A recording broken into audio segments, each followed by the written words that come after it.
All right, so testing, 1, 2, 3, testing, 1, 2, 3. So let's see how I sound. Well, technically, I'm going to say here. Here is a better way to describe it. Hey, Zane. Hey, Speed. Yeah, so how the two of you are doing? Now let's see here. So bunny season is coming. I don't know how to follow up with that, but that's pretty interesting to know.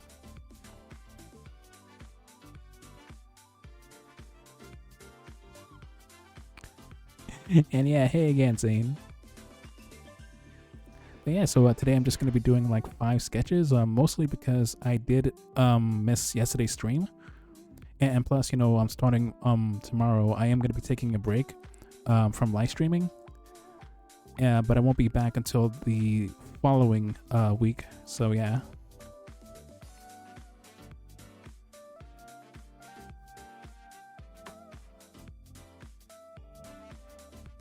Oh, you were talking about Easter. Okay. Ah, man, I can't believe I forgot about that.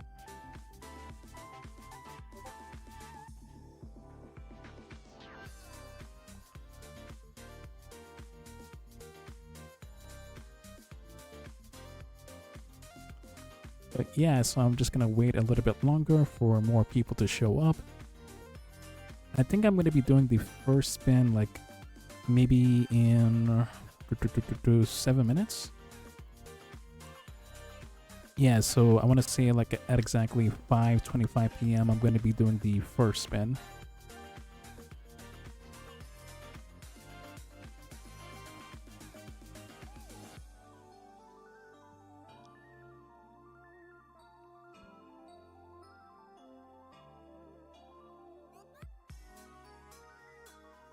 Oh, and of course, I know that tomorrow is going to be President's Day, so let me just check just to be sure. President's Day 2026. Oh yeah, I'm right.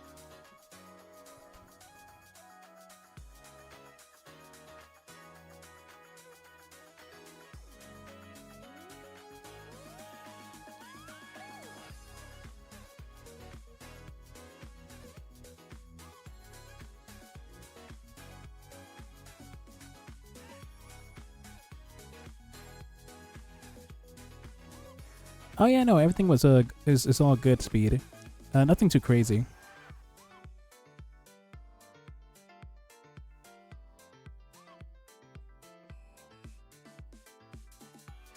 But yeah, thank you so much for asking.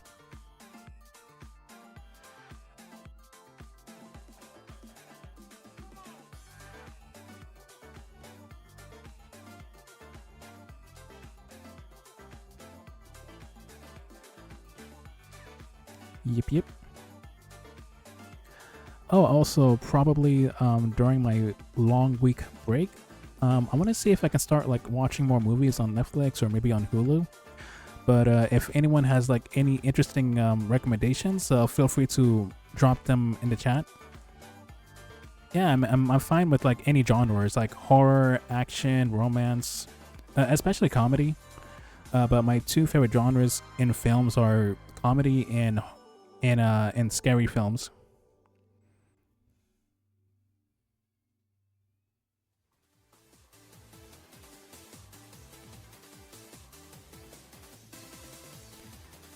Oh yeah, no, my day was very nice and quiet, Zane. Yeah, thank you for asking. I've played like a bunch of video games, mostly just Fortnite and Marvel Rivals. But yeah, but I was like earlier in the morning.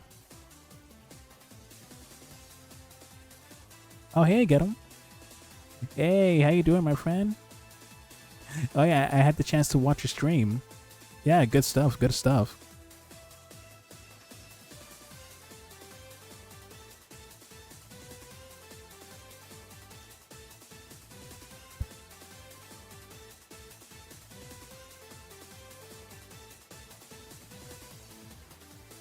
Oh, okay, that's cool. Yeah, no, I hope your nap went well.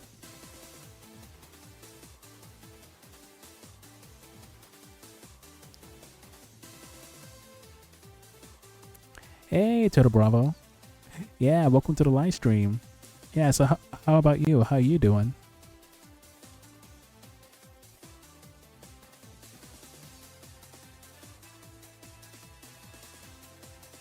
Hey, Green.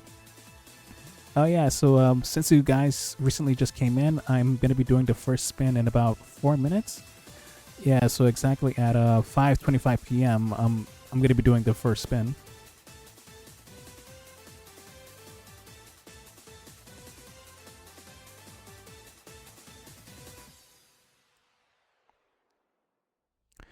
Yep.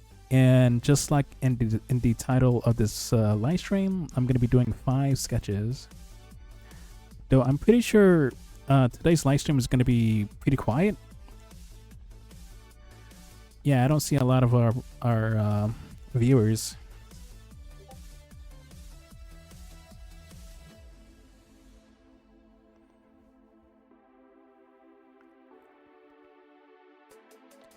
Oh, I just got a ping on Discord, so let me just take a quick look at that.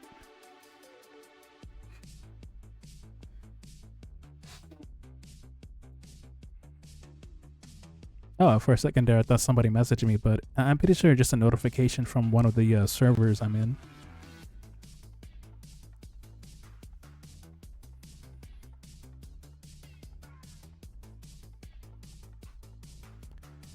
Yeah, so let me see if I can put that on mute. There we go.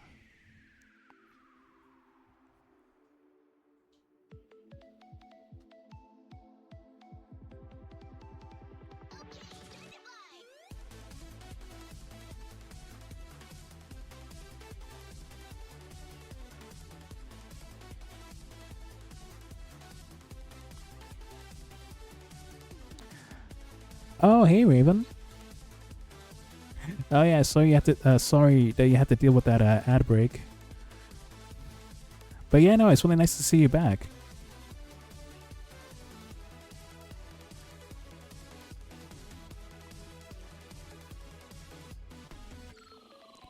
Oh yeah, most definitely get them. Yeah, because I was telling the chat that tomorrow is President's Day.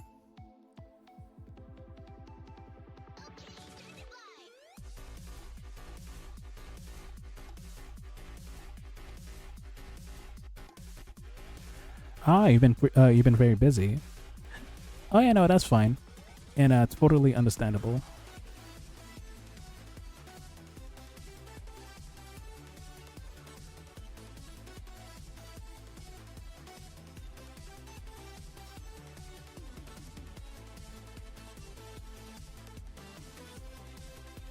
Hey, Ty. Yeah, no, I'm doing good. I'm doing good. Yeah, how about you?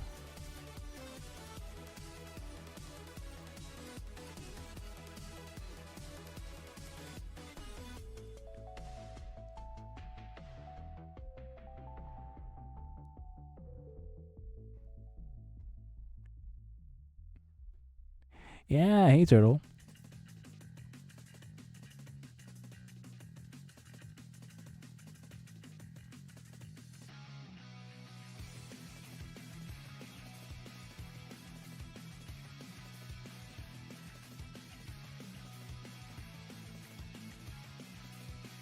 Alright, so it's currently 5:25 p.m. So everybody knows the drill. So if anyone is interested in getting a free sketch from me, feel free to drop your names in the chat, and I'll be more than happy to add your names to this to the wheel. Oh, and of course, let me type in the names. There we go. Oh yeah, let me see what Green says here. So you've been well, friend? Yeah, no, I've been very well. Yeah, I've mostly been playing some video games, watching a lot of YouTube. Just keeping a nice and relaxing day.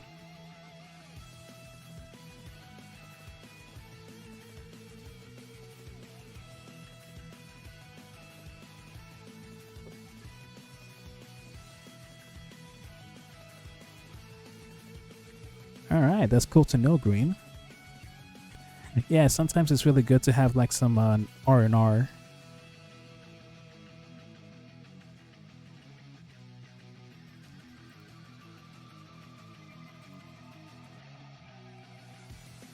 right, so let me see here. Go to the interactive tab, and let me start adding those names.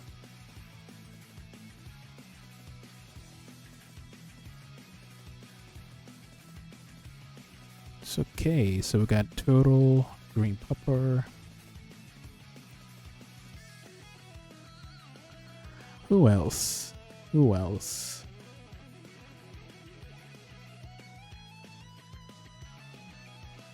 Ah, perfect timing. Yeah, hey Kwaku. Yeah, I'm actually in the middle of adding the names to the wheel.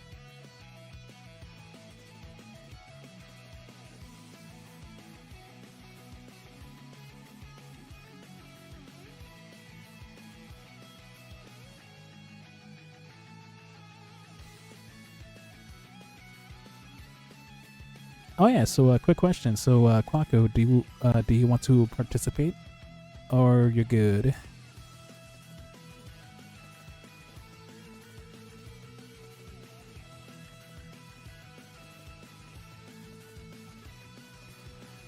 Of course.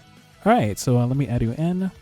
I think that's gonna be it for the first spin. Just Turtle, Green, and Kwaku. I'm pretty sure there'll be some more people coming up.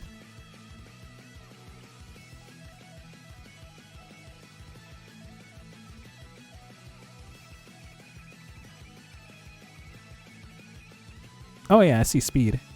Yeah, let me add in Speed, so that makes 4.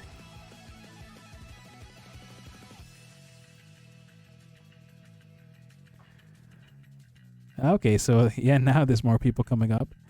Hey, Exclamus. Yeah, so what about you? Do you want to participate?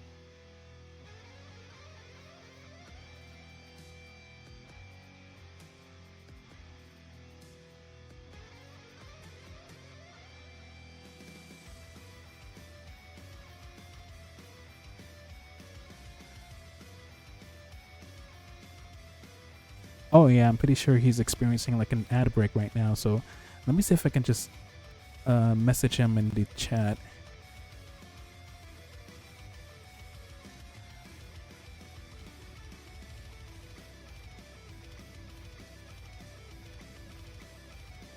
Oh yeah, I recently just started.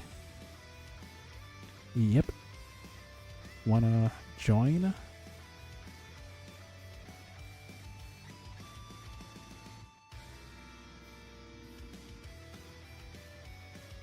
Alright, so that makes 5.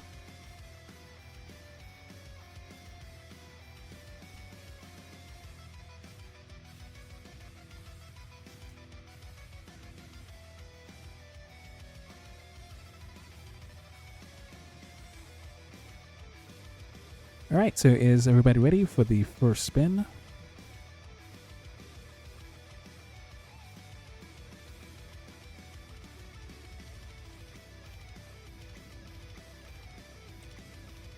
Okay, good. Yeah, so I've already set this thing to like 30 seconds beforehand, but I just wanted to be sure. Alright, so clicking on the wheel in 3, 2, 1, let's go.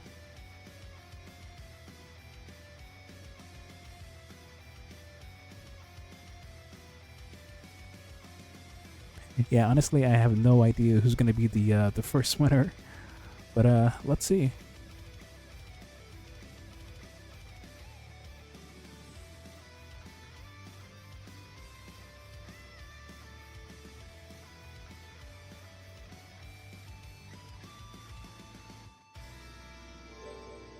All right, congrats. Yeah, so the first winner is Turtlebravo. Congrats.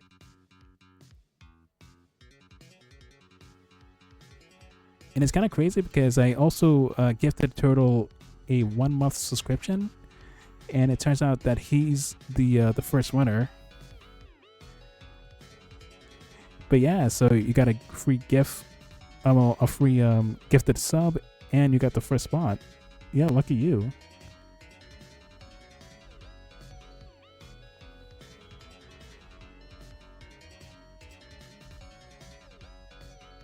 Oh, and of course, let me just put this in chat to make it more official. Congrats. to the first winner at Turtlebravo.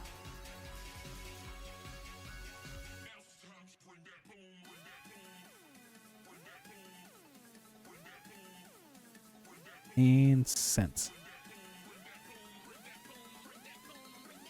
Oh yeah, let me see here. Let me do my little dance. Ah, nice, nice.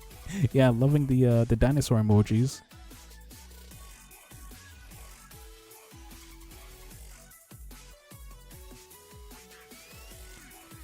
Alright, yeah, that sounds perfect, Turtle. But yeah, you can definitely send me your idea and your references on Discord.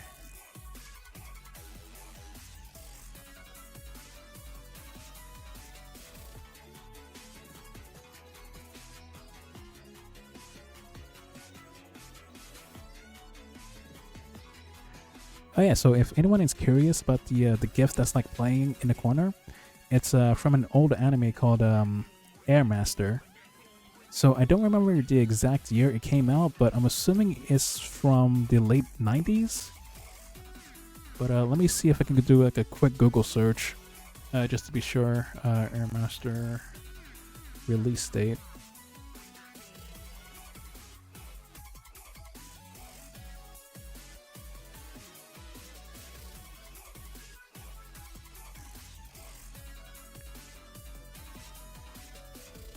Oh no, it came out in 2003. Oh, that's cool. That's cool. It definitely looks like a 2000 anime.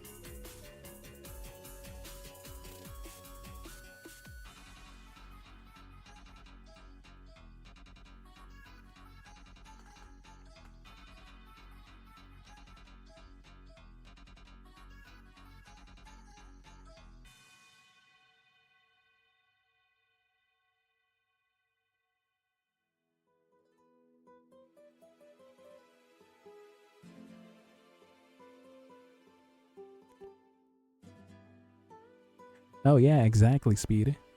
For sure, for sure. Another anime that I used to watch that was from the 2000s is a series called man, what was it called?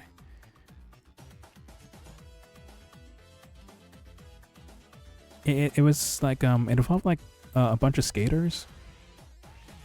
It had like a similar vibe to like Jet Set Radio Future. It also had like air in the title.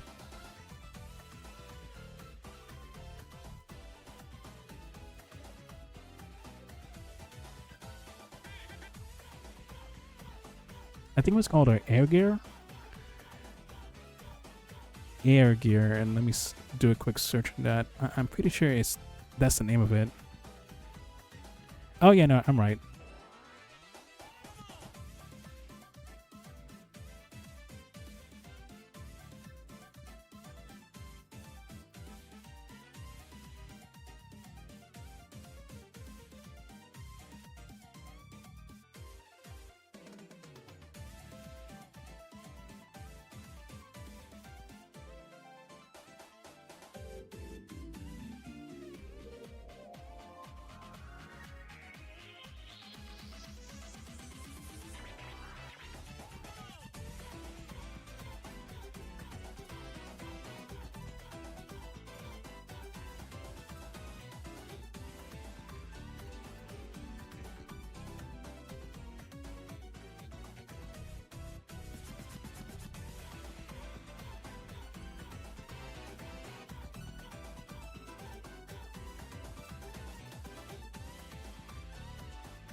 Alright, so it looks like I got Total's idea and a couple of their references.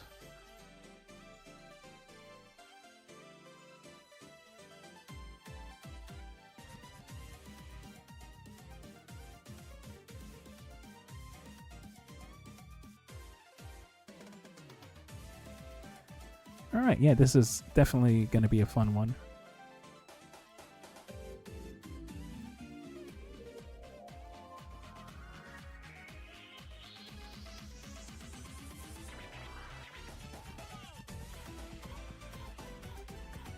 Let's see. Yeah, right now I'm just searching for the right folder so I can save it real quick.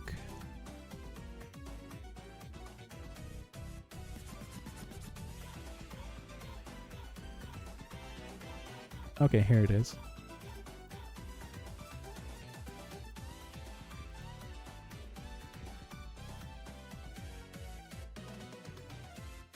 Oh, hey Mew. Yeah, welcome to the party.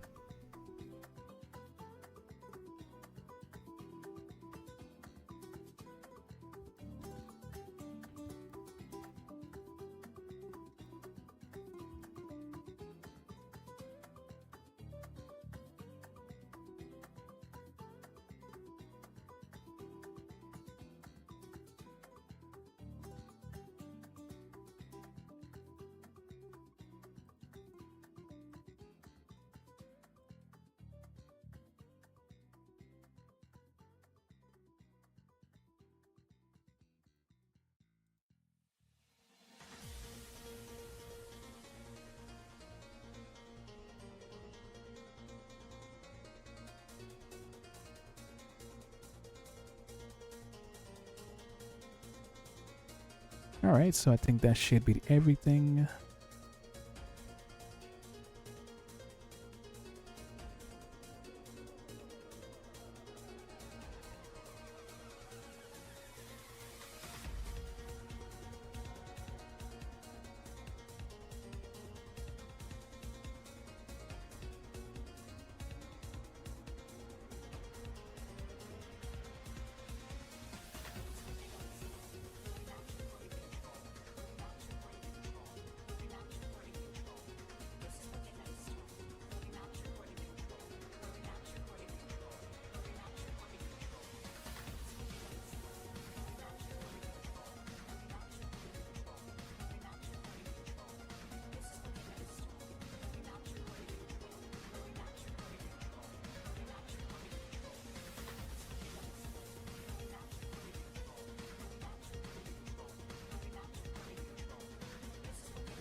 Oh, sorry about that.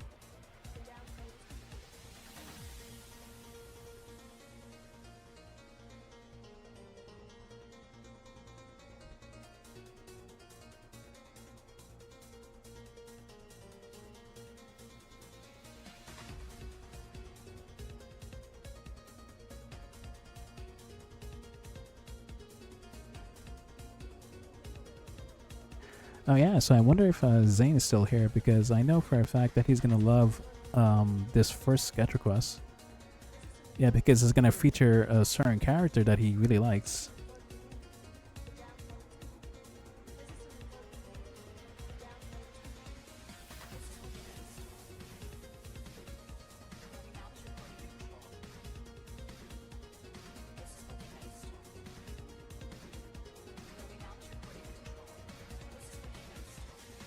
Yeah, let me see if I can reorganize these references.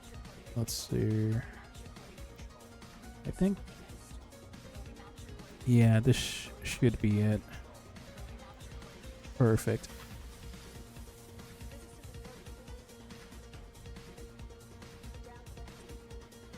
Oh yeah, you better not fall asleep, Ty. Nah, I'm just kidding.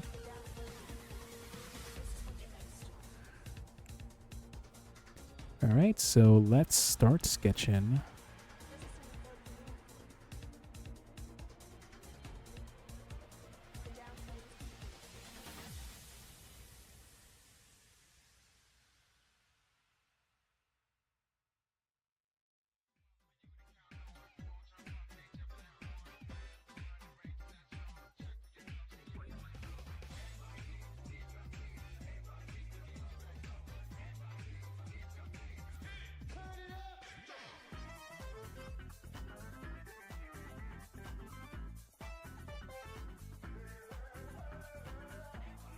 Hey, welcome back, Zane. And yeah, perfect timing. Oh, and also to let you know, Mew, so actually, it's gonna feature this OC holding plushie versions of Luann and Nikki. Yeah, so it's not really teddy bears.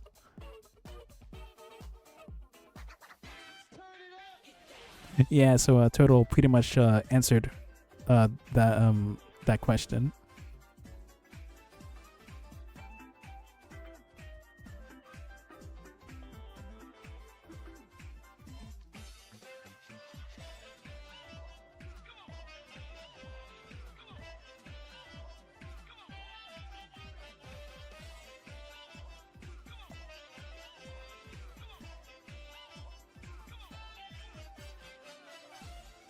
Oh yeah, so don't worry, Exclamus. Yeah, so they're not gonna be like super detailed. It's gonna be like pretty fast and quick. Yeah, because I know I normally limit my characters to one. But you know, since they're not gonna take too much time, I don't mind like drawing these two.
Oh yeah, so it says here it's the TNH Nebula, Red Hot Groove.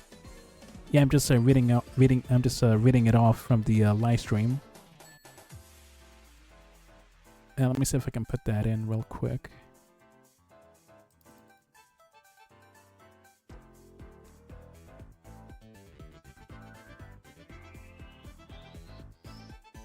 Oh yeah, and this one, it also says that it's from Sonic Mania.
Oh yeah, most definitely, Zane.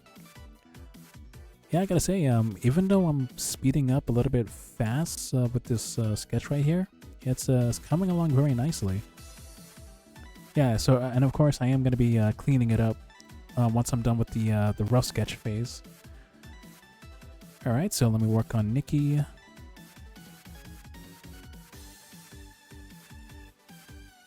Yeah, thank you, Green.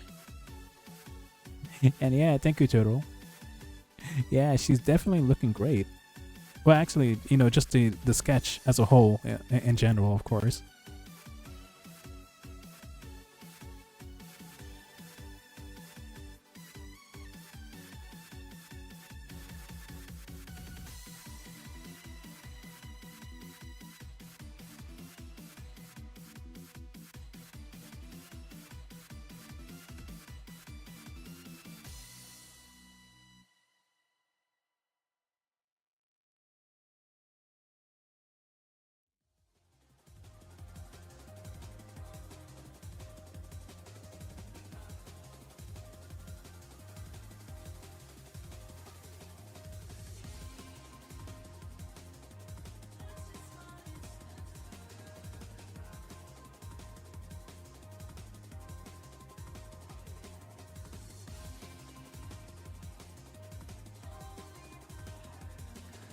Okay, looking good, looking good. Yeah, so I think now's a good time for me to start cleaning everything else.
Alright, so I think I'm pretty much done. Oh yeah, so Total, what do you think? Oh yeah, and thank you, Zane. Yeah, this sketch does look pretty peak. Oh yeah, actually I wanted to make sure that I get enough time to do all 5 sketches. But yeah, so that's why I was able to get this one done pretty quickly. Yeah, looking at my OBS, it says that I've been streaming for 1 hour and 2 minutes. So I think I've been working on the sketch for maybe like a good 45 minutes. But yeah. Oh yeah, thank you, Total. Yeah, it does look pretty amazing. So let me just send the sketch over to you, and of course I'm gonna post this to my Disco server. Just give me a couple of minutes, and also thank you, Speed. Yeah, no, I totally agree with you there.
Okay, so that's taken care of.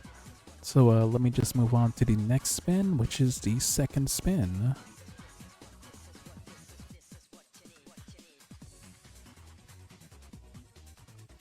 Yeah, thank you, Get 'em.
Alright, so let me bring back the rules, the wheel, and let me start checking to see that people are still here. Oh, and of course I just gotta make sure that if there's any other people who wants to participate as well. So let's see, so far we got 4, but I'm gonna be adding in Elway as number 5. Oh, as the 5th participant to be exact.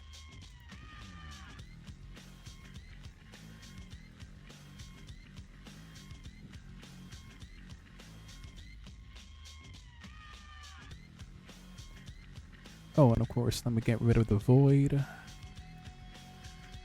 Like so. Alright, so Elboy has been entered.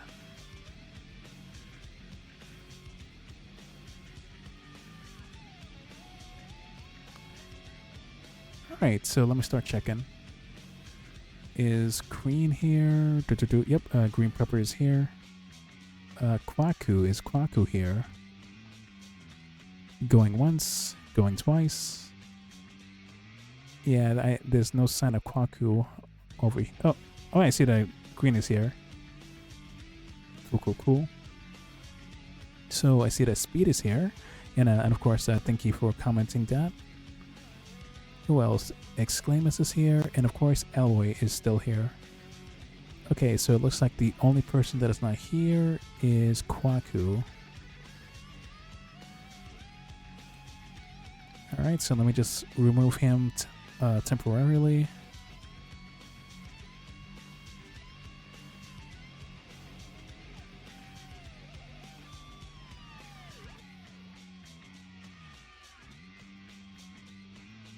Alright, so it's going to be 4 different participants. Alright, is everybody ready for the second spin? Oh, and let me see if I can grab some water. Yeah, I've been talking a lot.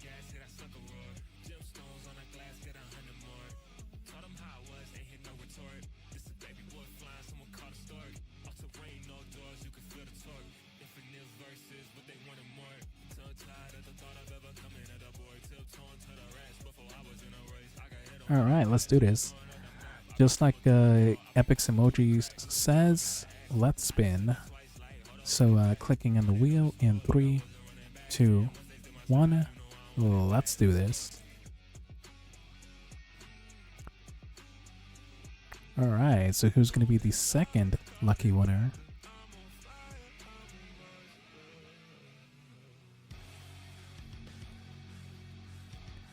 Alright.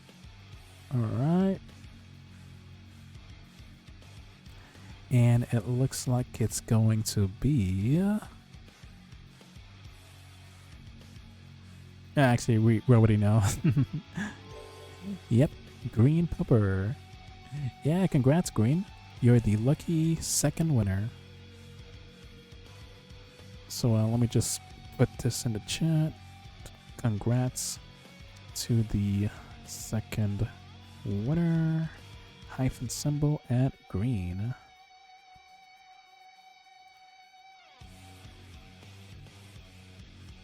And sent.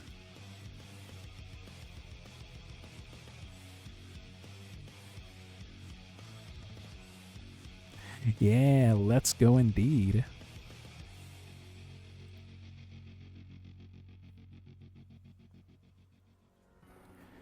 Oh, and of course, don't worry, there's 3 spins left.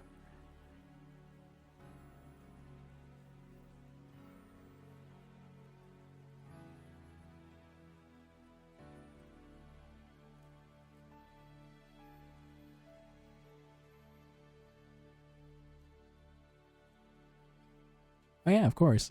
Yeah, anytime, Green.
Alright, so it looks like I got everything I need.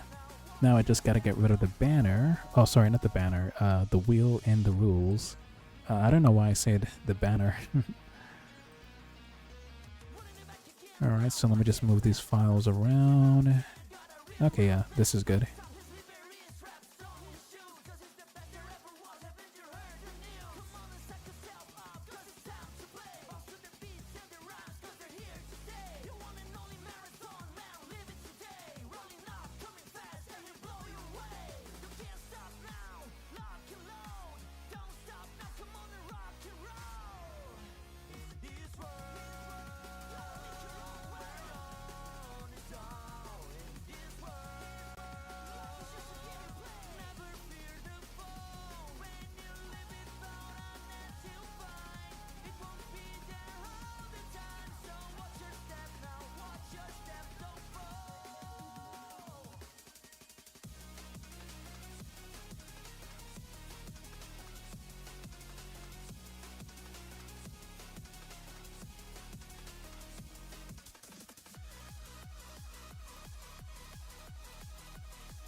Alright, looking good, looking good.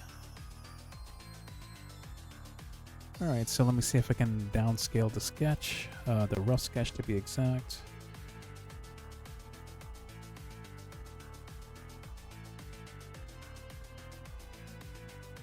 Perfect.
Alright, so I think now is a good time for me to start cleaning the sketch.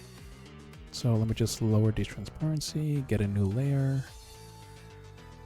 There we go, there we go.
Oh wow, actually, I was able to get this done pretty fast. Yeah, let's see. Yeah, I think it took me like a good 30 minutes. But yeah, so Green, if he's still there, what do you think? Oh, let me see if I can zoom it out and center it a little bit. Yeah, there we go. Yeah, thank you, Exclamus. Not bad at all.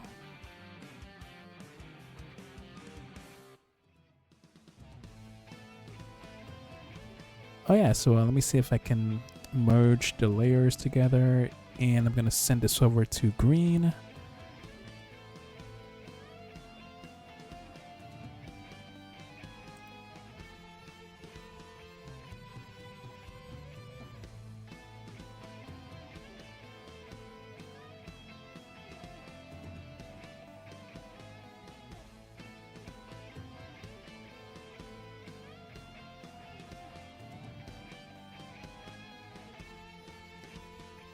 Yeah, thank you, Speed.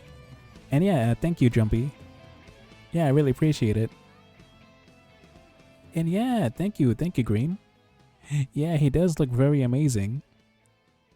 Oh yeah, so and of course, let me just send the sketch over to you. Just give me about a minute or two.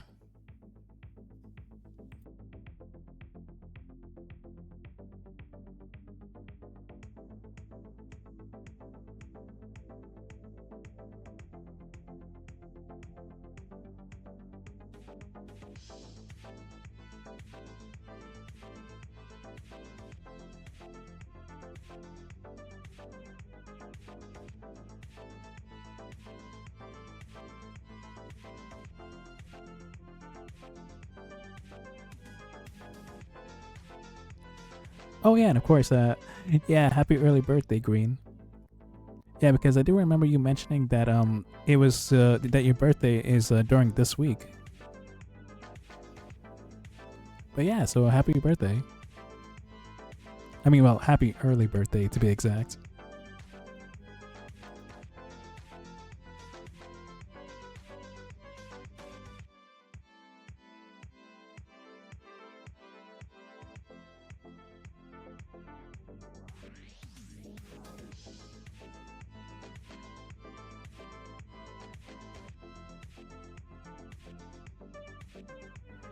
Yeah, of course. Yeah, anytime.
Oh, actually, I just realized something. So, the main reason why I was able to get these things, well, sorry about that. Yeah, the main reason why I was able to work on these sketches so fast is because the last two are half body sketches. Yeah, because in the previous streams, a lot of the ideas that I've been working on have been like full body. But yeah, so I guess that's why I've been managing to finish the sketches so quickly during today's live stream. Oh hey, welcome back, Aloy. In perfect timing, I'm about to do the third spin.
Alright, so as a quick reminder, I'm going to be doing the third spin.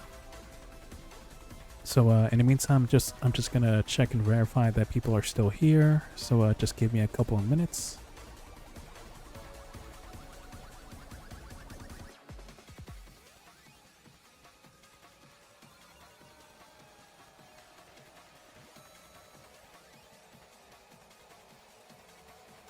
Alright, so let's see, Speed is here. Exclamus is here, and Alloy is still here. Unfortunately, there's still no sign of Kwaku. But yeah, so it looks like it's just gonna be you three. Alright, so Speed, Exclamus, and Alloy, are you three ready?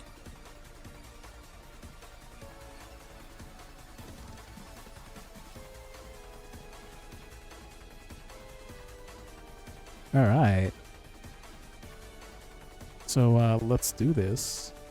So as always, clicking on the wheel in 3, 2, 1, let's go. Alright, so who's going to be the third lucky winner?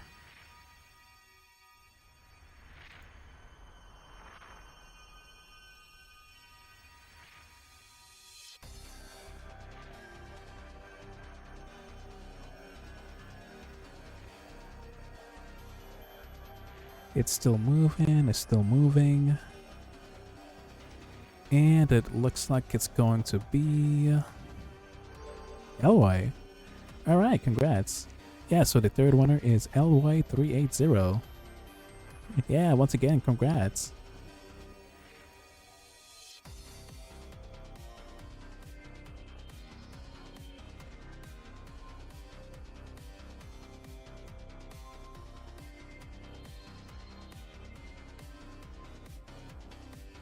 Oh, and of course, let me just put this in the chat. Congrats to the third winner. Oh yeah, it's mostly because, you know, it is a Sunday. Plus tomorrow is going to be like a holiday. So I think that's why there's like very little people this evening. Oh yeah, so let me see. Congrats to the third winner, hyphen symbol at Eloy. I just gotta fix this thing right here.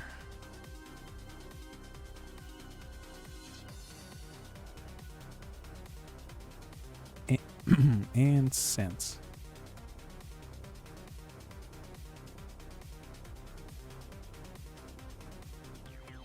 And thank you, Get 'em. I really appreciate that.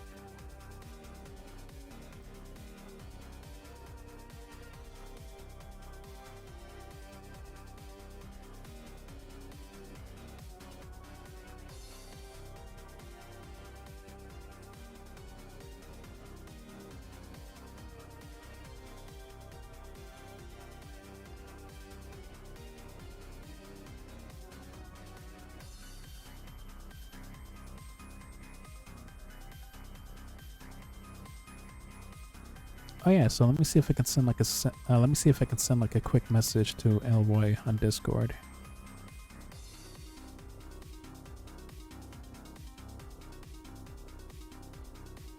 Ah, there you are.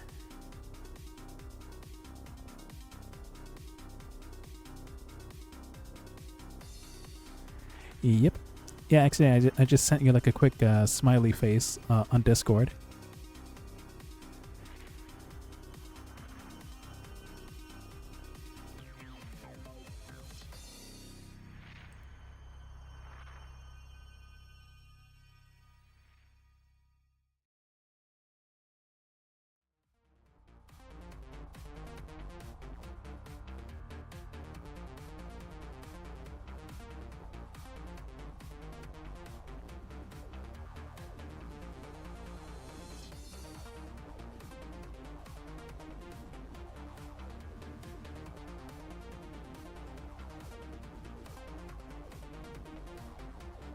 Oh yeah, so before I get up, I'm actually just gonna grab Elroy's idea and references and put them to my Club Studio Paint program. Well, specifically the files, you know, like the images and the references. Yeah, so once I gather all of that, I'm gonna get up from my chair and just walk around a little bit. And yeah, and don't worry, Elroy, take your time. Yeah, so I'm not in a hurry.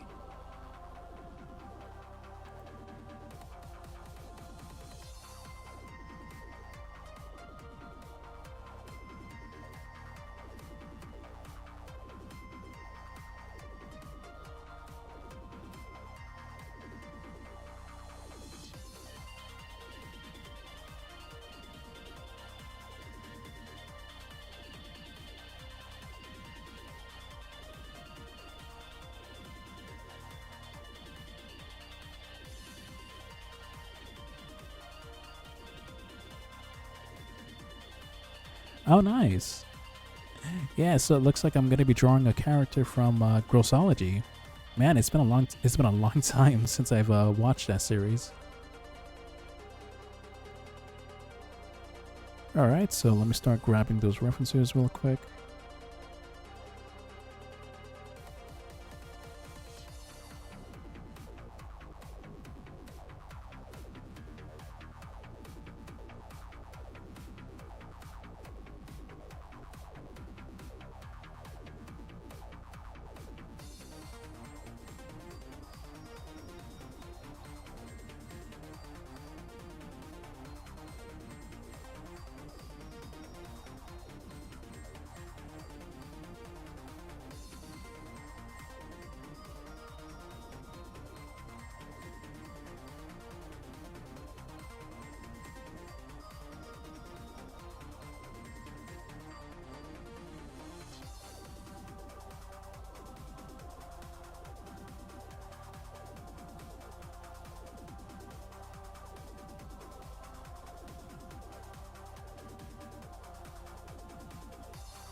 Yeah, sorry, Kwaku.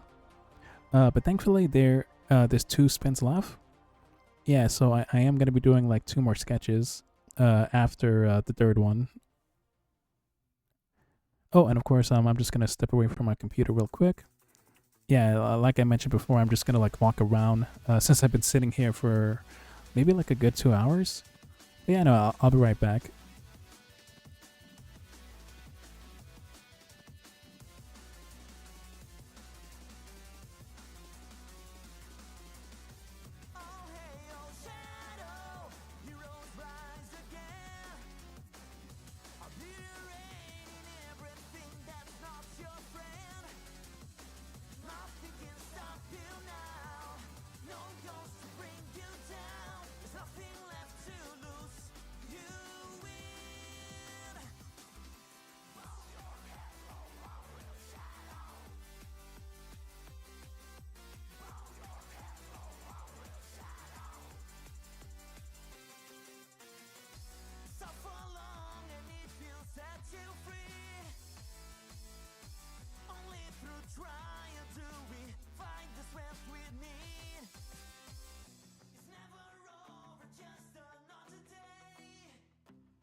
Well, and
All right, I'm back.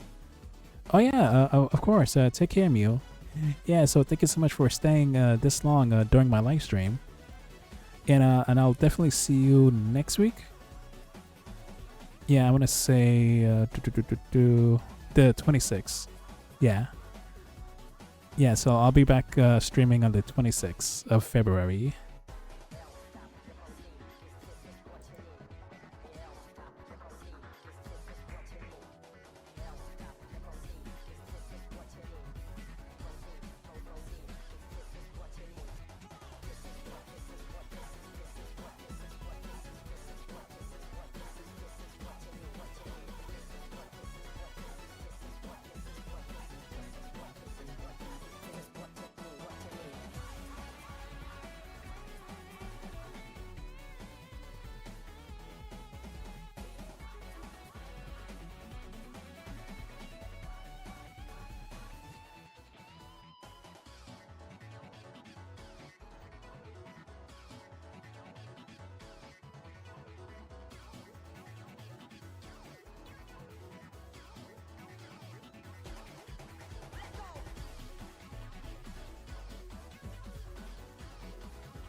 Oh, hey, Captain Kirk.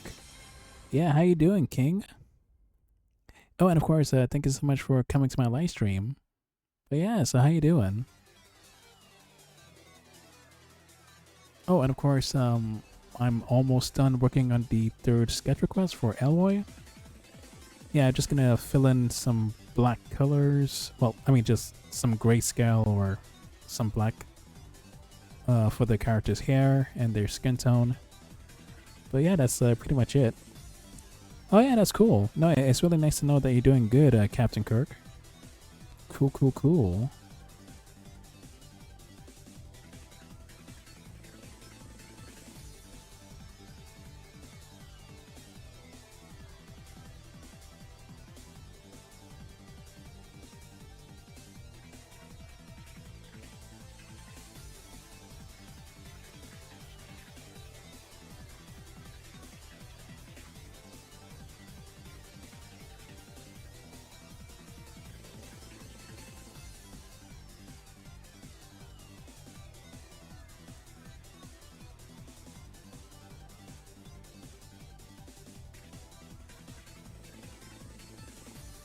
Yeah, I know. I just want to make sure that my man has a nice clean shape up. Looking pretty good.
Alright, so that should be it.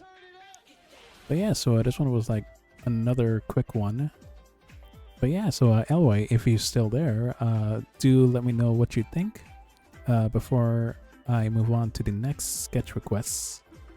Oh, and of course, I do have like two spins left, or in other words, 2 sketches left.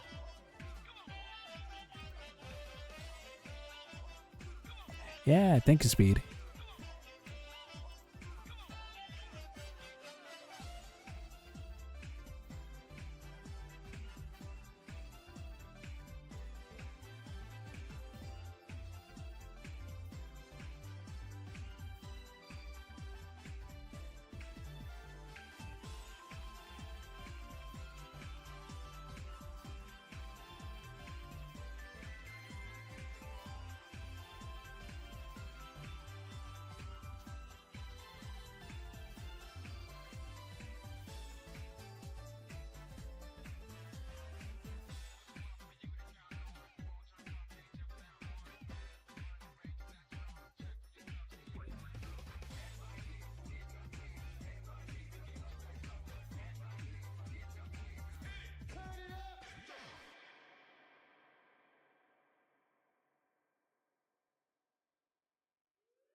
Okay, so it looks like I got some time for 2 more sketches.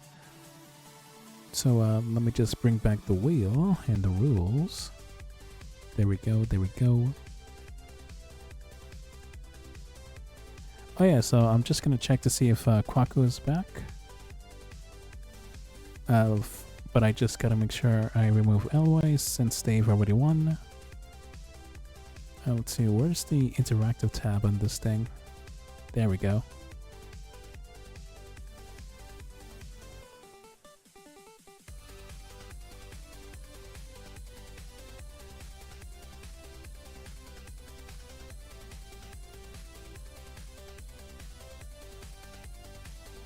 Let's see. Yep, no sign of Kwaku yet. And it looks like it's going to be between Speed and Exclaimist. Alright, this is pretty interesting.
Yeah, of course, anytime, Kirk.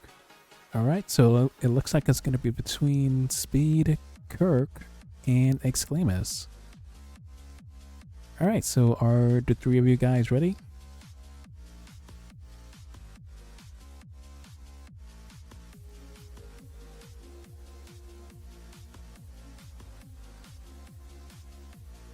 Alright. So, it's clicking on, I'm going to start clicking on the wheel in 3, 2, 1, let's go. Alright, so rolling. Who's going to be the 4th lucky winner?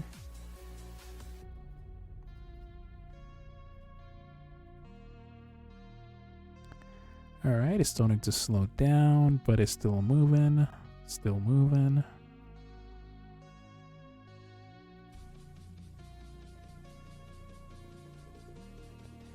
And it's Speed. Speed Hedgehog 32. Congrats, man. Yeah, so you're the 4th winner. Oh, and of course, let me just put this in the chat.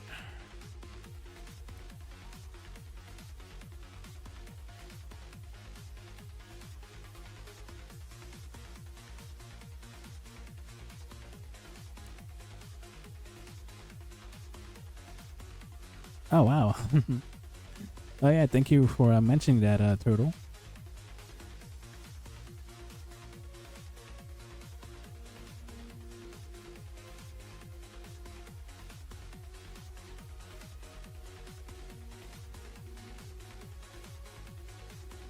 Let's see.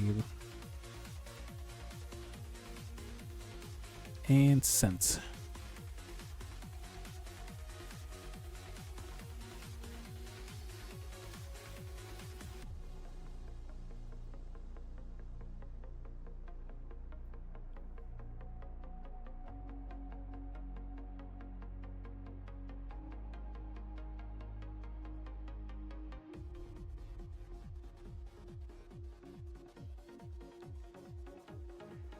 But yeah, so I'm very curious about your next idea, Speed.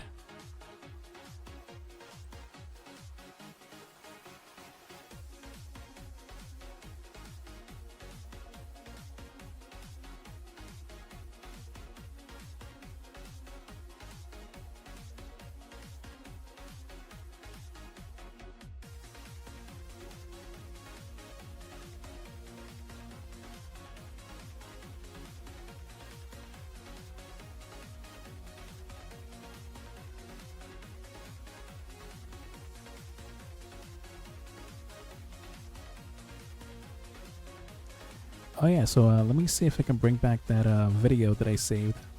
Yeah, I'm gonna start playing it in about a minute or two. Oh yeah, that sounds great, Speed. Yeah, thank you.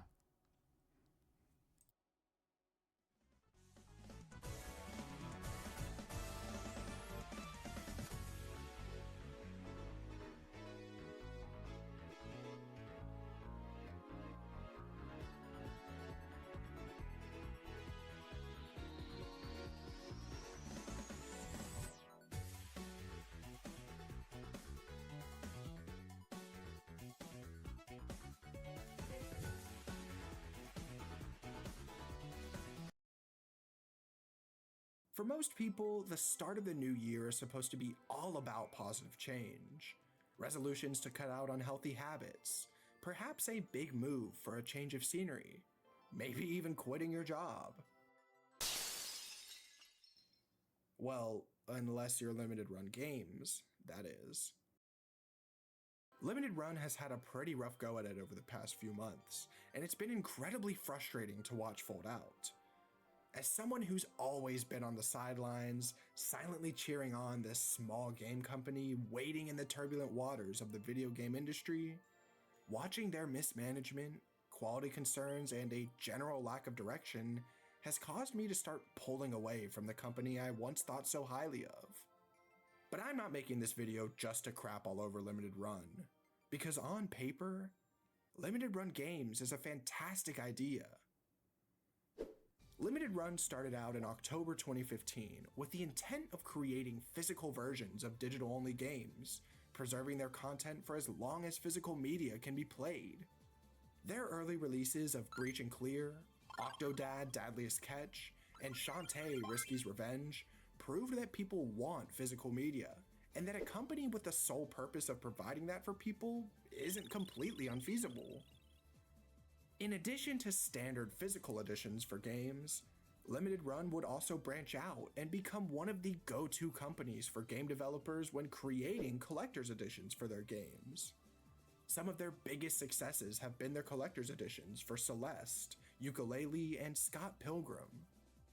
For the first few years, this is kind of how Limited Run operated, primarily putting out physical editions for smaller indie games, with the infrequent big collector's edition coming out once or twice a year. For the size of the company, scope of their projects, and how much attention they had at this point, things were working out great for them.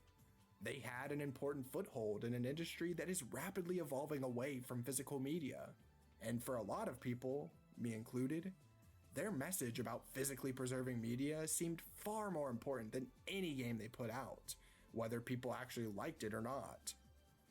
Around this time is when I got off the sidelines, when Limited Run opened up a physical game store here in North Carolina. That mission of game preservation suddenly felt a lot closer to home. In 2022, Limited Run made the surprising decision to open up a physical store in Cary, North Carolina, a place for them to not only sell overstock of their own games, but also for other people to come in and sell their old games. This turned the store from one solely focused on Limited Run, their games, and their cause, into a place where anyone, whether they know the company or not, can enjoy all sorts of games, merchandise, and the vaporwave aesthetic that drowns the entire store in 80s nostalgia. As a native North Carolinian, you don't understand how monumental this was. There aren't a ton of game stores here, despite being the 9th most populated state in the country. If you're looking to get a game physically or browse any retro games, you're either stuck going to GameStop or one of the million dime a dozen pawn shops we have here. There aren't many spaces exclusively dedicated to games, and if there are, they're usually a 2-hour drive away. So having an actual game store in the middle of the state, with huge libraries of pre-owned games, a style to match the games put on display, and people who actually care about and who are dying to talk about the medium, it creates an environment that any person who's into video games would relish being a part of. At that point, my support for Limited Run stopped being passive and started becoming habitual. If they announced something I cared about, I trusted them with it. If a collector's edition caught my eye, I didn't really hesitate. I told myself they'd earned that trust through consistency, through visibility, through literally planting their flag in the real world. And honestly, when a company feels that tangible, it's easy to assume they've got everything under control behind the scenes, that if something goes wrong, it's the exception, not an expectation. But that consumer goodwill doesn't last forever. When Limited Run first announced they'd be collaborating with Persona in late 2023, it got me, and presumably tons of other people, excited. This was their biggest partnership up to this point, so these physical, deluxe, and collector's editions needed to be the highest quality they possibly could be. With me being a Persona fan, I of course had to order the collector's edition for both games, but something must have gone wrong in production, because the estimated 8 to 9 months of waiting I expected turned into over a year's worth of excitement, waiting, frustration, and eventually apathy. The first orders started going out in February of 2025, several months after the expected delivery date. While the product was good, incredible even, the delays turned receiving these special editions from a moment of celebration to a cause for future concern. Delays happen, but this many delays in such a short period of time for two of their biggest collaborations? It's not a great sign. And throughout the process, Limited Run wasn't much help. This has been a common sight as of late with the company. You go to Reddit and read stories of people who have reached out to Limited Run support only for radio silence on the other end. You see swaths of canceled orders for many different games, people being sick of the endless delays, even the company themselves admitting to their own faults in production. It's like any chance there was for something to go wrong, it did. It wasn't a catastrophic failure, but small, repeated disappointments. But at least we're still getting the same high quality we can expect from Limited Run, right? In late 2024, Limited Run Games finally started rolling out copies of the Sonic X Shadow Generations collector's editions that they had announced upwards of over 16 months prior. The collection was actually something I was looking forward to, but couldn't purchase since I needed to be smart with my money. It was to come with a game, an art book, the soundtrack, some small little tchotchkes, and the big display piece, this statue of Sonic and Shadow standing on top of a Dreamcast. This is undoubtedly cool, and if it were to have the same quality as my Persona merchandise from them, it was gonna be a good collector's edition. But of course, along the way, more delays, more letdowns, and finally, when people started receiving their orders nearly a year and a half later, they started getting these.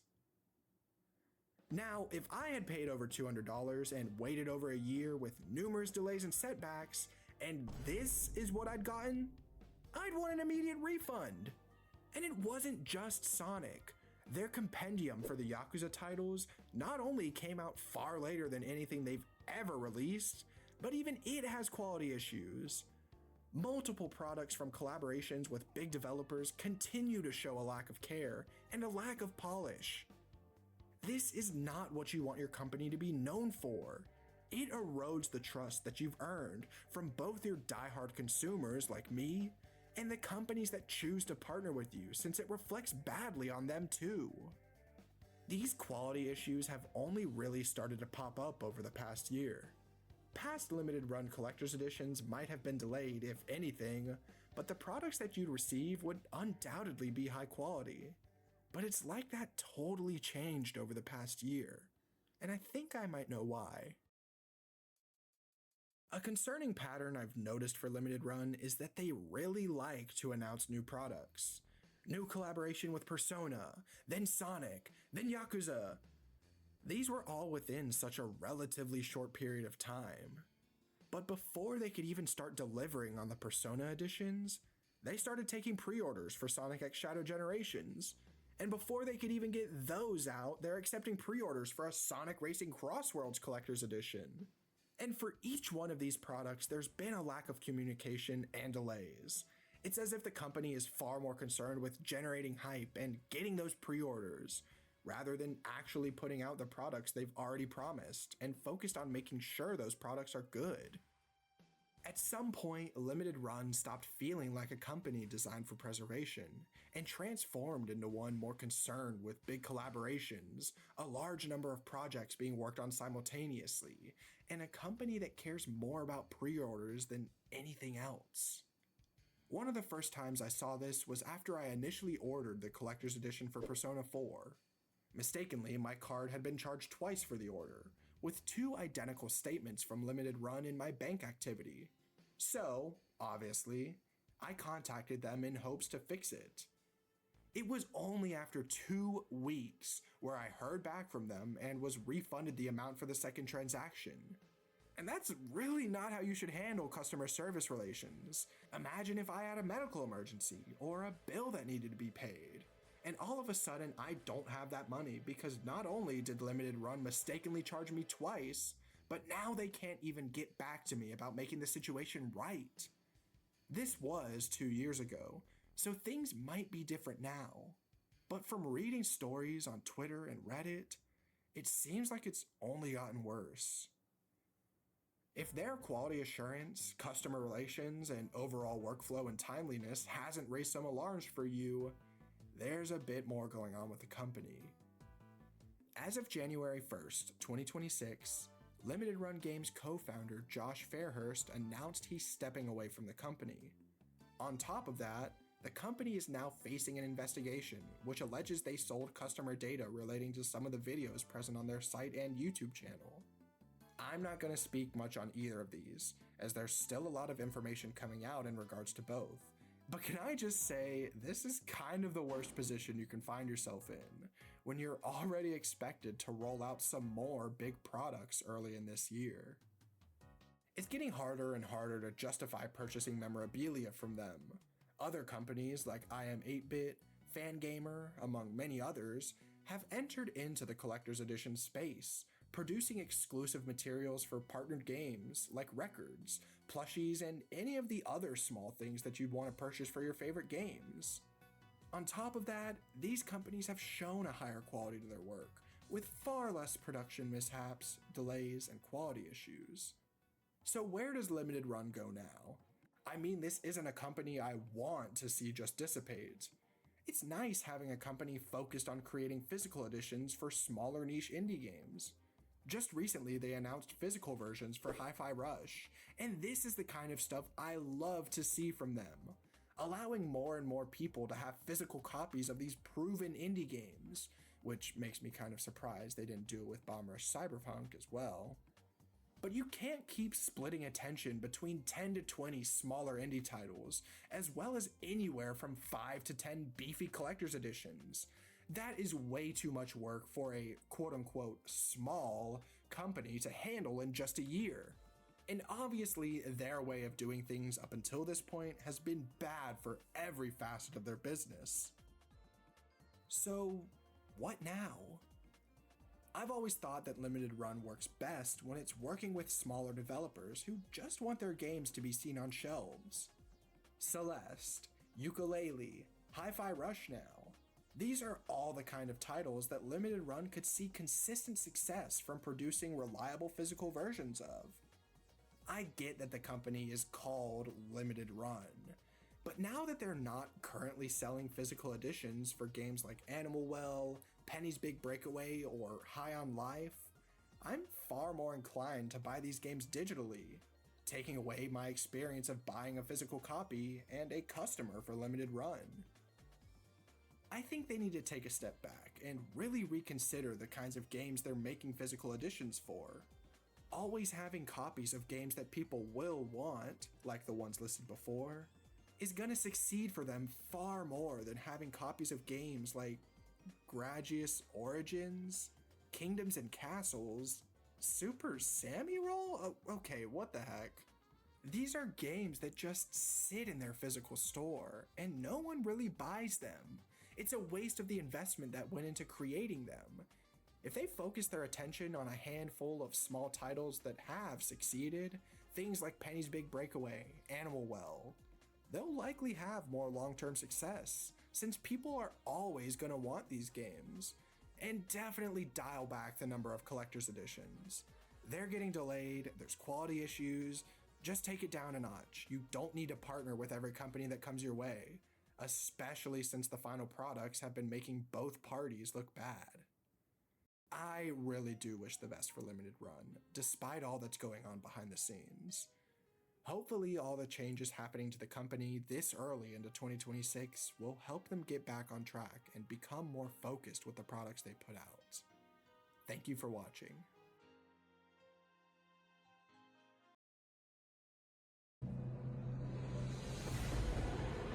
This is definitely going to be a more pessimistic video, and it may feel out of left field, especially with how well Sonic is doing right now. But I've had this thought in the back of my mind for a while, but throughout the past few months, that idea has just been further cemented in my mind, that despite Sonic's recent success, being able to recapture its popularity with the movies and the success of the game since Frontiers, and saving itself from obscurity, the franchise has suffered losses so great, and its reputation has been so ruined that no matter what happens, there will always be a permanent stigma towards Sonic the Hedgehog.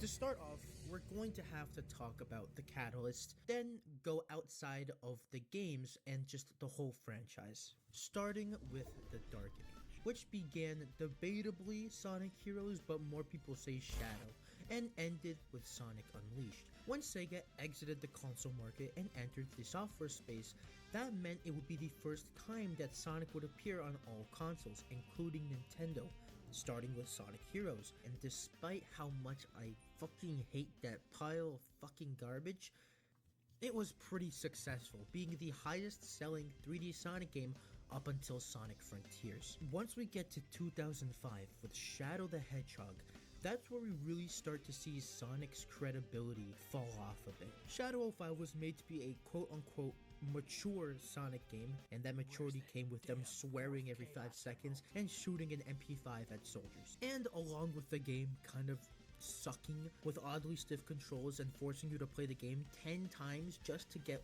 the only ending that matters, this game was heavily criticized for the time and flamed for being a bit goofy. But this was not super bad because it was just a spin-off. I love that movie, by the way. You look like a future pedophile in this picture, #1. The nail in the coffin. What would completely change Sonic for the worst? Sonic 06. I'm not gonna harp on this for too long because you already know the deal with this game. It was not only the worst Sonic game ever made, but it is also seen to this day as one of the worst video games ever made, period. To have a game in your franchise touted with that label is practically a death sentence. This game would be the game that would change Sonic and how he is perceived in the public eye to this day. You are bound to see 06 brought up in a review of a modern Sonic game, even if it has no relation, because we have to bring up that, wow, Sonic actually made a good game, unlike Sonic 06. This game would be the catalyst that would lead to the public perception of Sonic changing. And we can see this as early as Sonic and the Secret Rings. That game is fucking terrible, But people were so upset at 06 that they were praising that game just because it wasn't 06. But then it would switch around with Sonic Unleashed, which was the complete polar opposite to what Sonic 06 was. A more or less polished Sonic game with a gameplay style that would become beloved and iconic to this day with the boost. Though it did suffer from things like Kratos mode, tedious medal collection, and the game's performance being extremely shoddy, especially on PS3. I mean, it was still a pretty high quality game, but since it came out fresh off the release of 06, the game was treated unnecessarily harshly. People completely disregarded any good that game did and amplified all of the bad. It wouldn't be until the 2020s where the game finally got the love that it should have gotten back in 2008. And it's because of 06. But it's not just that. A lot of what Sonic was lost for a long time because of 06, like its more serious stories, multiple playable characters, stuff like that. Even the good concepts of 06 were labeled as a problem to their core, rather than just being executed poorly in 06. So the 2010s would see Sonic almost run away from what it was, but that's a topic for another day. I do want to make another video on that. But overall, Sonic 06 would forever be a permanent stain on this franchise to this day, and it's just we cannot get rid of it. Now that we've tackled the catalyst, we need to split the fallout up into different parts because there's quite a lot to talk about. We have to talk about the critics like IGN who talked about Sonic, the YouTubers who have talked about Sonic, and how the few overzealous fans made a bad name for the rest of us Sonic fans. Starting with game critics. These are responsible for what Sonic was in the 2010s. Phrases like Sonic's stupid friends or why are these stories trying to be so serious are coming from these reviewers, and it's because of these reviewers and Sega taking them so seriously is why we've seen the change in the 2010s of Sonic not having super serious stories and most of the games only featuring Sonic for the most part. 2010s is when video reviews were starting to become very popular, especially in the tail end of the 2000s and the early 2010s, and it's because of that we got some of the most damning reviews of Sonic games ever made, most notoriously their Sonic Unleashed review. And I know, yeah, bringing it up nearly 20 years later is pointless, right? It's irrelevant, the dude's fired. I'm not really bringing it up to be like, oh, I was still hurt by it. I'm just trying to show you how volatile people were to Sonic at the time. And I mean, these reviews were volatile. They're the first thing from professional, and most of the times they were exaggerated to make the game look worse than it was, and the person playing the game is often playing worse to make the game look worse than it was. Even games that were seen as good at the time were not safe. I mean, just listen to this Sonic Generations review. There are only so many times you can hear City Escape before you want to kill yourself. Son, you could have used any other combination of words, but you chose that. It just goes to show how aggressive these reviews were towards Sonic at the time. It led to a ton of disingenuous reviews towards Sonic games, and later in 2016, we would get the infamous Sonic was never good clip, which just added more fuel to the fire. But then you have the other side of the coin, going to critics, to YouTubers. Sonic the Hedgehog went to die in the 2010 social media world. Video game reviewers and Let's Plays were at their peak in the early 2010s, and that meant people went back to review and talk about old Sonic games. Obviously, Sonic 06 was the one that was being crucified for obvious reasons, but it didn't stop there. Games once beloved, like Sonic Adventure, Sonic Adventure 2, were also getting that treatment. Let's Players like Game Grumps, who were probably the most notorious for their dislike of Sonic at the time, comparing SA1 to the same quality as 06 because of a glitch in the GameCube port, which he probably most definitely did on purpose to make the game look worse, but that didn't come from me. And similar to critics, a lot of these reviews were overblown and exaggerated to make a point or to make the game look worse. Do you hear that music?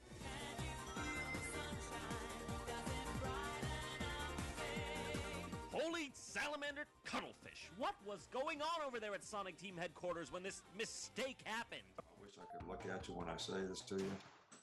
You guys are all part of the Taliban, man. It was very popular to hate on Sonic in the 2010s, and these takes were taken as gospel without actually giving the games a fair shot. And a lot of people would just end up parroting what they heard from these videos. and that just became the opinion on the internet. It got so bad to the point where even the official Sonic account was posting self-deprecating memes about their own franchise, and that was just the saddest moment to be a Sonic fan. The franchise was in such a low spot with its games and public reputation. They literally had to bend the knee to the opinion that Sonic was garbage. They even ended up working with Aaron Hansen for Team Sonic Racing. That just shows how low our public perception has fallen. The self-deprecation era is, in my opinion, worse than the Dark Age, because it was just hopeless being a Sonic fan during this time. You either had to pretend to not like it, or if you did, you had to fit into the crowd of hating it or just liking it out of irony. Any genuine conversations about this franchise no longer existed, because you would have 06, Forces, or Boom thrown at you like it disproves any point you have to make. But then you have the lowest of the low, and what I think this franchise will never recover from. Something that will stick with this franchise till its death.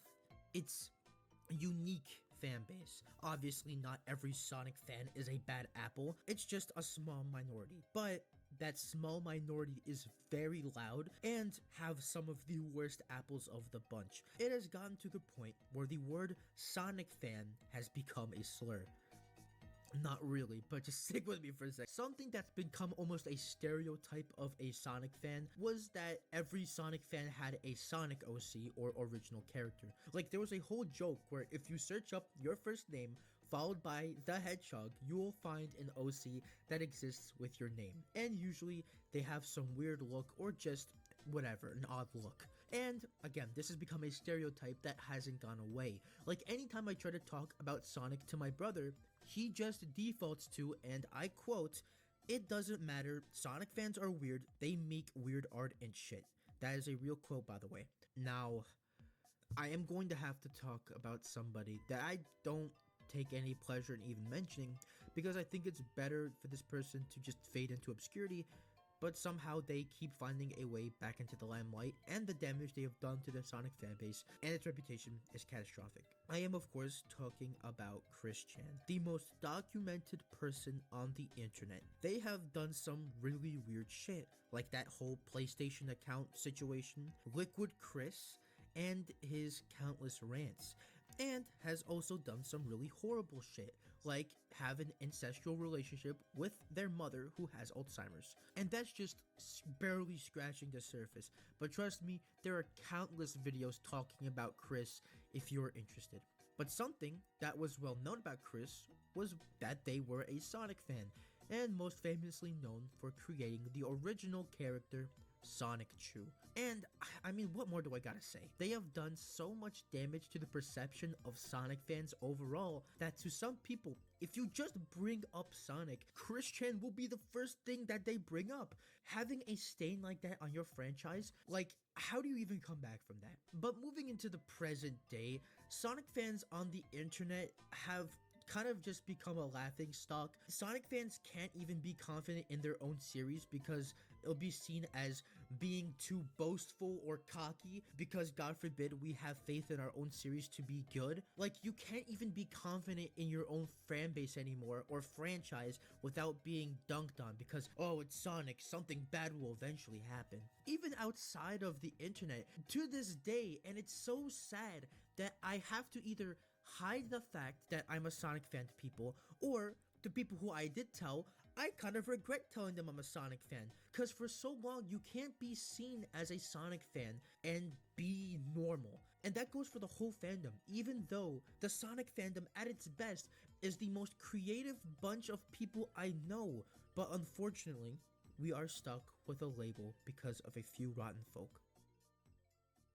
Now, I know this whole video has been really pessimistic and whatnot, but again, this franchise has been making a historic comeback unlike I have never seen. So many platforming mascots have faded into obscurity when put into the same situation as Sonic. Crash, Spyro, Sly Cooper, Jak and Daxter, they're all either dead or barely release games anymore. But Sonic is still here despite what it's been through. But despite that, there is still that negative stigma against the Sonic franchise and the fanbase. No matter how good the games will get, 06 was such a once-in-a-lifetime dumpster fire that has left a permanent stain on the franchise, and the fandom is home to some of the most infamous people that there will always be a negative outlook to those not willing to really engage with it. So as much as I want to say we can escape it, I really do not think we will. There will always be a negative stigma around Sonic the Hedgehog. But I don't want to end the video on such a dour note. We are at the point in the franchise where the games are doing great. There have been reviewed well by critics, like extremely well, even higher than some Mario games. Sonic has found popularity that he hasn't seen since the 90s, and while yes, Sonic will have these stains, that doesn't mean it's what this series has to continue to be defined as. We cannot erase or ignore the past, but we cannot let the past define how we feel about the franchise we love.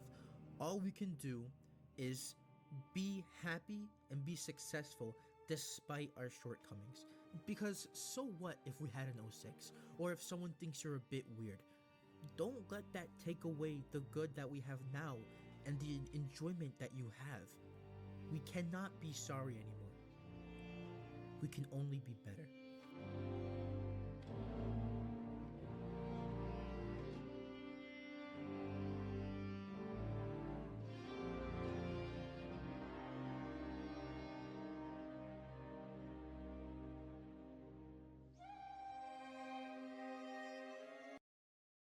In the late 2010s, 88 Rising was a record label that popped onto the scene with stars like Joji and Rich Bryant. They saw tons of success with huge festivals, collaborations with mainstream artists, and even getting to do soundtracks for whole Marvel movies. It felt like they were really putting on for the Asian and Asian American communities, giving them a spotlight in genres they didn't typically have one. But as of late, it feels like 88 Rising is nowhere to be found, and that mostly can be chalked up to a few controversies and disputes between the label and its artists. 88 Rising was founded back in 2015 by producer Sean Miyashiro and entrepreneur Jason Ma. I hope I pronounced those right, but if I was wrong, you can flame me, that's fine. While most people just think that 88 Rising is a label, Sean describes it as more of a hybrid management, record label, video production, and marketing company, basically covering all the bases you need to be successful in the music industry. And that's been their goal from the start. Their goal has been to especially provide a platform for Asian and Asian American artists to grow and excel in their music careers. When 88 Rising first got started, they operated more as just a music collective and management company under the name Cash Only. To find new up-and-coming artists, they turned to the internet. This is where Cash Only found their first official artists, including Brian Puspos,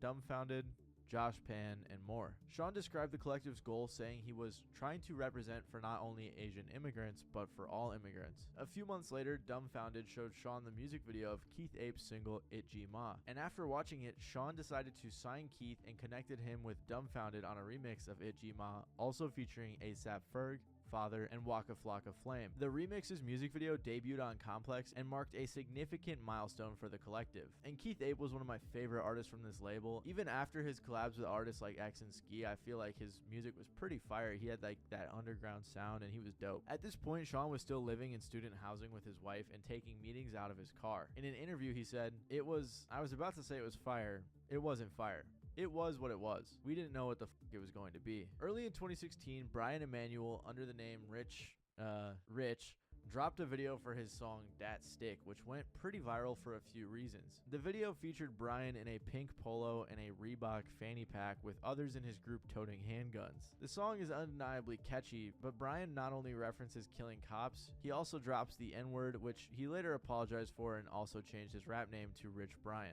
I think though that kind of helped the song blow up because of the juxtaposition of him wearing like the pink polo and then saying things like that, and the song itself was okay. However, aside from the controversial aspects, Brian, who grew up in Jakarta learning English on YouTube, blew up from the track. One of the people who noticed was Sean, who also followed Brian on Vine and offered to fly him out to South by Southwest to perform. At this point, Brian was only 16, so he had to ask his mom, and she actually agreed, but he was unable to get a visa in time and couldn't make it. So at the next South by Southwest in 2016, Sean set up a Chinese decor-inspired booth where he filmed content with up-and-coming rappers. This is where the company posted their first content on YouTube under the name 88 Rising, asking artists about their favorite anime characters, their impressions of Asia, and their reactions to a series of videos by Asian rappers, including Brian's. The first clip they posted was of Designer performing Panda in front of the shrine, which was later captioned with Chinese subtitles, and it got decent views. Around this time though, Sean's new venture, which was Brian, was still facing a bunch of backlash, thanks to his hit song Dat Stick. However, Sean believed that Brian was just a kid from the other side of the world who didn't know any better, so he signed him anyways. After Dat Stick, Brian expressed wanting to release his next track called Hold My Strap, but Sean was worried that Brian would box himself in with this one-dimensional subject matter about make-believe gunplay, which would just make him a meme. So instead, Sean put together a video which reached over 20 million views called Rappers React to Rich Brian to address the controversy. Rich Chigga. Let's get it. Yeah. Yo, this nigga got a pouch on and a Reebok pouch. Nah, this is my guy right here. It's Rich Chigga. You even found a way to say nigga without saying it. While people on Twitter argued about whether Dat Stick appropriated black culture, the reaction video posed a complicated question. What if other rappers like Dat Stick? Rappers like Michi Darko, Cam'ron, and even Ghostface all complimented the track, with Ghostface offering to do a remix. Clearly, some big names in rap liked the track's sound, which helped establish Brian as an actual artist, and it also sort of combated against that one-hit wonder meme sort of status. After Dat Stick, Rich Brian went on a solid run, releasing multiple projects including Amen and The Sailor, which both had a pretty solid reception. He also reached a level where he could get bigger features as well, like 21 Savage. Especially considering where his music career started, I'd say that headlining multiple tours and performing at some of the biggest festivals, like Rolling Loud for example, is a win. However, Brian is far from 88 Rising's only internet name turned star, because in late 2017, Joji signed to the label, who was previously known by many as Filthy Frank. Filthy Frank already had internet success for things like his crazy skits and Harlem Shake memes, so him doing all of that and then the type of music he went on to put out was pretty surprising. However, to most people who weren't already aware of Joji because of Filthy Frank, to them he popped up on a lot of radars after his viral interview with Hot Ones. And today I'm joined by Joji. He's the meme lord behind YouTube cult heroes Filthy Frank and Pink Guy. His second full-length project, Pink Season, soared to the top of the iTunes charts earlier this year, and good news, there's more new music on the way. Joji, welcome to the show. Thank you for having me. This is exciting. I've always wanted to be on this. Whoa! Whoa! Joji details how years of going through the motions in the content game led to him being turned off by the increasingly toxic internet sphere. And while his novelty rap albums with Pink Guy were fun, Joji feared that they would be the closest he'd come to committing to a music career. Joji said, "Sean pulled me out of that slump." He claims that at first he was contacted by 88 Rising to aid in the creation of viral videos, but once Sean heard his demos, he immediately pivoted to focusing on exploring Joji's career as a musician instead. Soon after, Joji worked to create his debut EP In Tongues, and alongside the support of Sean, released it. In a similar fashion to Brian, but even more successful, as Joji, he went on an insane run with his following projects and tours. To make things simple, his RIAA certifications include 1 platinum album, 2 gold albums, 1 5x platinum song, 2 2x platinum songs, 4 1x platinum songs, and 7 gold songs, including his hits like Slow Dancing in the Dark, Yeah Right, and Glimpse of Us. These numbers obviously speak for themselves. Despite the brevity of Joji's career, he crushed it for himself in 88 Rising. And while it's not over yet, we'll get to that soon. By the end of 2017, a group of 88 Rising artists including Rich Brian, Joji, Keith Ape, and the Higher Brothers were at the end of the tour that had sold out quickly. And in the following years, Sean had big plans, having already sold out concerts in San Francisco, Los Angeles, and New York. It seemed like the sky was the limit. They had also signed the artist Nicki, who would go on to be super successful with songs like Every Summertime, which landed itself in the Marvel movie Shang-Chi. I'm actually just finding out that Sean and 88 Rising executive produced that entire movie's soundtrack, which is crazy. And what's even crazier is that apparently Nicki is the most streamed Indonesian artist, which is insane. Between plans of developing a TV series, collective albums, bigger tours, and even festivals of their own, 88 Rising continued their massive run. At their peak, 88 Rising did so well with its brand identity, separating itself from any other record label or news outlet. As Sean puts it, they take ownership. No one's going to walk around and get a Complex tattoo or a Vice tattoo. People are getting 88 Rising tattoos on their body, bro. that's how we're different. Aside from their huge stars like Joji and Rich Brian, everyone on the label was popping off collaborating with mainstream artists. But this just shows a clear example of what 88 was trying to do. Because Keith 8, then you had a Ski All Mask right, and so I'm pretty XXX much and Pascal done. collab. You got Lil Oh yeah, so Yachty Speed, doing if he's still there, what do you think? Migos and Cardi reacting to Higher Brothers, Lil Pump and the Pink Guy Party. Yeah, I gotta say, this one came out very good. Of 88 Rising, since it actually worked. The most famous Yeah, no, I'm very happy that you love it. And yeah, no problem, Speed. Maybe 88 wasn't included. So let me just send the sketch over to you. At this point, it seemed like So 88 just give me a Rising couple could of not minutes. fail. 88 Rising had also started the Head in the Clouds Festival, which was an annual festival that Oh, had and of artists course, from I the do label, have as well some as time others for like one more Anderson sketch .Paak. request. They had become a beacon for the Asian community in pop culture and music. Sean's assistant, Cynthia Guo, spoke on how important 88 Rising's ideals were to her, saying, "I think growing up, I was always made to feel that Asian culture wasn't cool. There was no one brand I could pinpoint as this really cool Asian thing until 88 Rising." And the earlier mentioned investor who's from Hong Kong later shared similar joy, mentioning how whenever he finds himself in an Uber in the US, he enjoys playing the driver's songs by 88 Rising's artists. He said, "They flip out. It's just so fun for me as an Asian to see an Asian voice being celebrated." But things wouldn't last like this forever. In the months and years following, 88 Rising began experimenting with not only content outside of music, but also creators outside of Asian culture, like their first non-Asian artist, August 08. They also started leaning heavier into collabs with K-pop artists and other international groups, which again was a bit different from their original vision. With these random changes here and there came a couple of critiques. A lot of these critiques actually came from the Asian community itself. Some issues were due to complex geopolitics of entering the Asian market, and another negative sentiment partially dated back to some of 88 Rising's earliest investors. One of which said he thank was you, Kaku. skeptical of the company's idea because of its narrow focus on Asian and Asian American culture. The investor continued saying, "I think the goal with assimilation, or trying to fit into the dominant culture, is you don't try to marginalize yourself." And well, he eventually had his mind changed because of the success of acts like Keith Ape and Rich Brian. But he wasn't alone in his worries. Sean said, "Asian Americans my age are typically scared, and when something starts to penetrate, like we are for whatever reason, the Asian Americans are the most skeptical." He also detailed that some of the fear came from worries of negative representations being brought to a broader audience. He said, "They're like fearful of making sure that we don't offend anyone, making sure that we're staying safe, making sure we don't appropriate anything." But that was only one of the issues and sides of opinion, as others in the Asian community felt almost the opposite. So as 88 Rising began branching out into K-pop or signing non-Asian artists, they kind of started leaving some of their original ideals behind. The original ideals that were focused on providing media platforms to combat the relative scarcity of Asian Americans in popular culture. And while obviously 88 Rising supporters aren't only from the Asian community, it is a foundation from which it was built on. A fan on Reddit felt as if 88 Rising sold out by saying, "88 has been dead. They never followed up with a Head in the Clouds 3 album, and since then, their creativity halted or just completely vanished. These albums showed how cohesive the label was, but now it's just a festival sellout." They continued on how the label was changing when they said, "I somewhat agree that it's cool to see 88 feature Asian indie artists, but it came to the expense of neglecting their previously signed artists like Higher Brothers,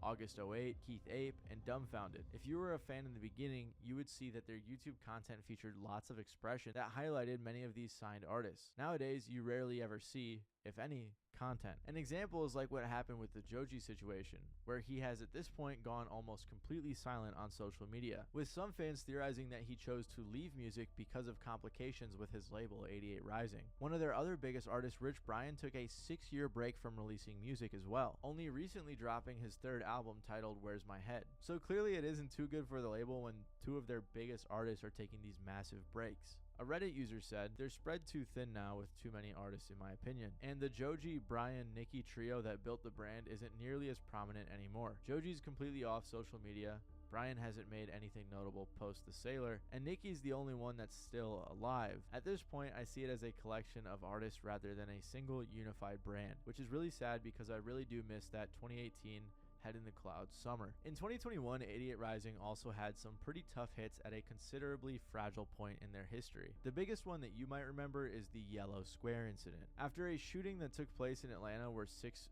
of the 8 victims were Asian women, an outpouring of support came from Asian communities across the country, one of these being 88 Rising. This was during the Stop Asian Hate movement, and one of the ways that 88 Rising showed their support in ending violence against Asian Americans was by posting a yellow square. This came along with a caption condemning and calling out the violence. But the upload backfired, as I'm sure you can imagine, when some viewers compared it to the post from the BLM movement's Blackout Tuesday, where black squares were posted online by many in support of ending racial injustice and inequality. One user wrote on Twitter, "Not 88 Rising co-opting something which the folks at the center of the original movement, black people, explicitly said wasn't helpful." Another said, "When I saw people tweeting about big accounts posting yellow squares, I thought they had to be joking, and yet 88 Rising actually did it." After all the backlash, 88 Rising amended the post, acknowledging the reaction online, and later ended up deleting it entirely. Okay. Okay, so it looks like Kwaku's back, so let me add you back into the wheel. 88 Rising kind of fell off the mainstream. That was just like a small part of it. It did come at a time when the label didn't really need any extra criticism. On top of this, if we fast forward, Let's see Joji here. recently released a single on a new label confirming that he left 88, which fans had been theorizing he had been trying to get out of their deal for a while. So without their biggest artist, they are definitely much worse off. And remember all the appropriation talk that I mentioned earlier? Well, that ended up being a problem too. See, Yeah, 88 no Rising worries. started It's all signing good. and working with more K-pop artists eventually. Fans said things like, the error was that they thought that if they collab with K-pop artists, the K-pop Oh, and of course I made sure to increase the spin time to 60 seconds since this is going to be the last one for tonight. Left people feeling a little weird, with one fan saying, "I specifically remember an 88 Rising interview where Sean was like, 'We're not exploiting rap, this is our craft.'" Alright, so let me Fast just do forward a to quick today, check. seeing how they basically pivoted to Captain K-pop Kirk is still / here. collabs really just tells me that Kwaku's rap is here. black culture, And which let's really see, just stepping Exclamus is stone still forward, here. which is Awesome. suspect. And I think the transition All to right, so K-pop is was everybody really ready? one of the biggest mistakes they made. Oh yeah, and One of the top course, comments on once Jimmy's again, video this is being going to be the straight facts. last and Instead of final sticking with spin their OG group, they for introduced tonight's all art these raffle. K-pop artists who all kind of sound the same. Miss the old Summer Madness phase for real. Overall, 88 Rising shifted their primary audience from Asian Americans who All right, rap great. artists to those that just like So K-pop, clicking on the wheel in Jackson 3, Wang, Chris Wu, 2, Zed. 1, And there's nothing wrong with and this, it's best just of like luck to we all. thought you were gonna put Asians on the map. But for now, I guess we just have Eric Raprid. Yeah, fuck it, I'll take that. I don't even care at this. Now, while the label still exists putting out music, hosting festivals, and providing platforms for the Asian community, things are just a bit different now than what people imagined they would look like. And who knows, with Brian Yeah, don't worry, Zane. I know recently you're and a bunch just of other artists joking. of different sizes still releasing music, it's definitely too early to close the door. All on right, 88 so who's going to be the forever. But for last now, it lucky sadly winner? appears they may not reach the widespread mainstream dominance that many had once hoped they would. Although, to 88 Rising's co-founder Sean, this whole concept might look a little different. When asked about how he would know that 88 Rising succeeded, he said, "I never have to be filthy rich. That's not why we're doing this shit. It's more about how do we contain this purity of the brand. It's I'd rather die still than not moving. It's still I feel like I'm moving. high all the time, even though I'm sober. So the future of 88 Rising is a shaky one, and only time will tell what will happen. If you like this video, you might like my video about YouTubers with successful music careers, where I talk about Joji and others. Other than that, though, if you enjoyed, please make sure to leave a like and even consider subscribing. All right, there we have it. Yeah, it's been your So boy, it looks Mighty like Balls, and the I'll see you last and fifth winner is Kwaku. Kwaku722. Yeah, congrats, man. Every day for the past.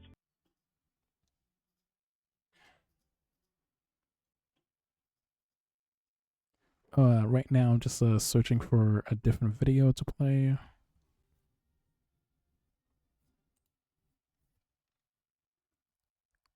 Last year, my best friend quit his full-time job to chase his dream and make a fully fledged... Oh yeah, sure, that sounds good. Today, he just released the trailer and it looks beyond amazing.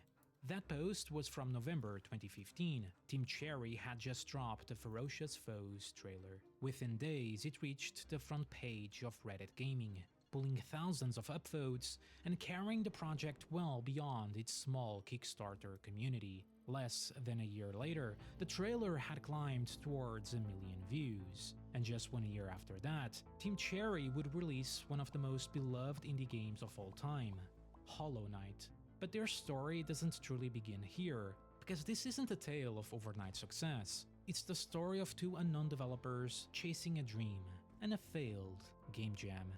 A strange, unpredictable journey that would take them from one of the greatest indie success stories into one of the longest, most meme-fueled waits gaming has ever seen. August 23rd, 2013. It all began with a game jam. Ludum Dare, the oldest of its kind, is a game jam competition where developers are given a theme and just 48 hours to create a game. No massive teams, no big budgets, just creativity under pressure, with the finished games judged by fellow developers. Over the years, Ludum Dare produced more than a few legends. Marcus Notch Pearson first tested his ideas here before creating Minecraft. Sebastian Bernard, better known today from Deep Night Games, became the mind behind Dead Cells, winning the competition not once, not twice, but 3 times. For the 27th edition in August 2013, the theme was titled 10 Seconds. That jam would be won by Andrew Shoedice, who years later became known for the indie hit Tunic. But buried far lower on the list, at entry 126, was something far more important, a tiny game by Team Cherry, titled Hungry Night. The description read simply, a challenging action game. It's hard, but you can do it. Be brave. It was a top-down Flash prototype where you controlled a cloaked, bug-like knight forced to kill other bugs and collect cherries every 10 seconds, or die. Ratings were mixed, with only graphics and mood standing out, though a few saw promise. Gameplay-wise, it's not terribly deep or fancy, but the animation makes both attacking and dashing so satisfying. This is still lots of fun. This is really great. I would love to see how the game would evolve if you kept working on it after the jam. Behind that little prototype were 3 friends, artist Ari Gibson and designer William Pellin, the future co-founders of the studio proper, Team Cherry. Alongside them was Rowan Fraser, a collaborator who helped him out in those first jams. Ari was a visual artist, owning a small animation company and known for hauntingly beautiful short animations like Sometimes with the Stars. There's a reaction to 2D, there's a much more primal reaction to 2D, I think, because it's so much closer to drawings, which is something that everyone does as a child and everyone can relate to. And there's something about watching drawings move that has a soul to it that 3D never will. William, meanwhile, had been building small browser games as a hobby on Newgrounds, a hub for small indie titles, quirky experiments like Lulanda and Return to Booty Grotto. Together, they weren't chasing money or fame, they just wanted to build something fun. And with Hungry Night, the earliest seeds of what would become Hollow Knight were planted. By April 2014, the team entered another jam. This one had the theme Beneath the Surface. They missed the 48-hour deadline, but the idea stuck. We missed the deadline for the jam, but we kept talking about what sort of game we could make that would fit. We thought of the little insect knight exploring a deep old kingdom beneath the surface of the world, and everything kinda snowballed from there. It was the perfect setup for a Metroidvania adventure, one where the main character wasn't just a silent knight, but a whole decaying maze-like kingdom. Hallow Nest. With a failed jam entry and even a 1-star Newgrounds rating on Hungry Night, Team Cherry refused to give up. In fact, their journey was only just beginning.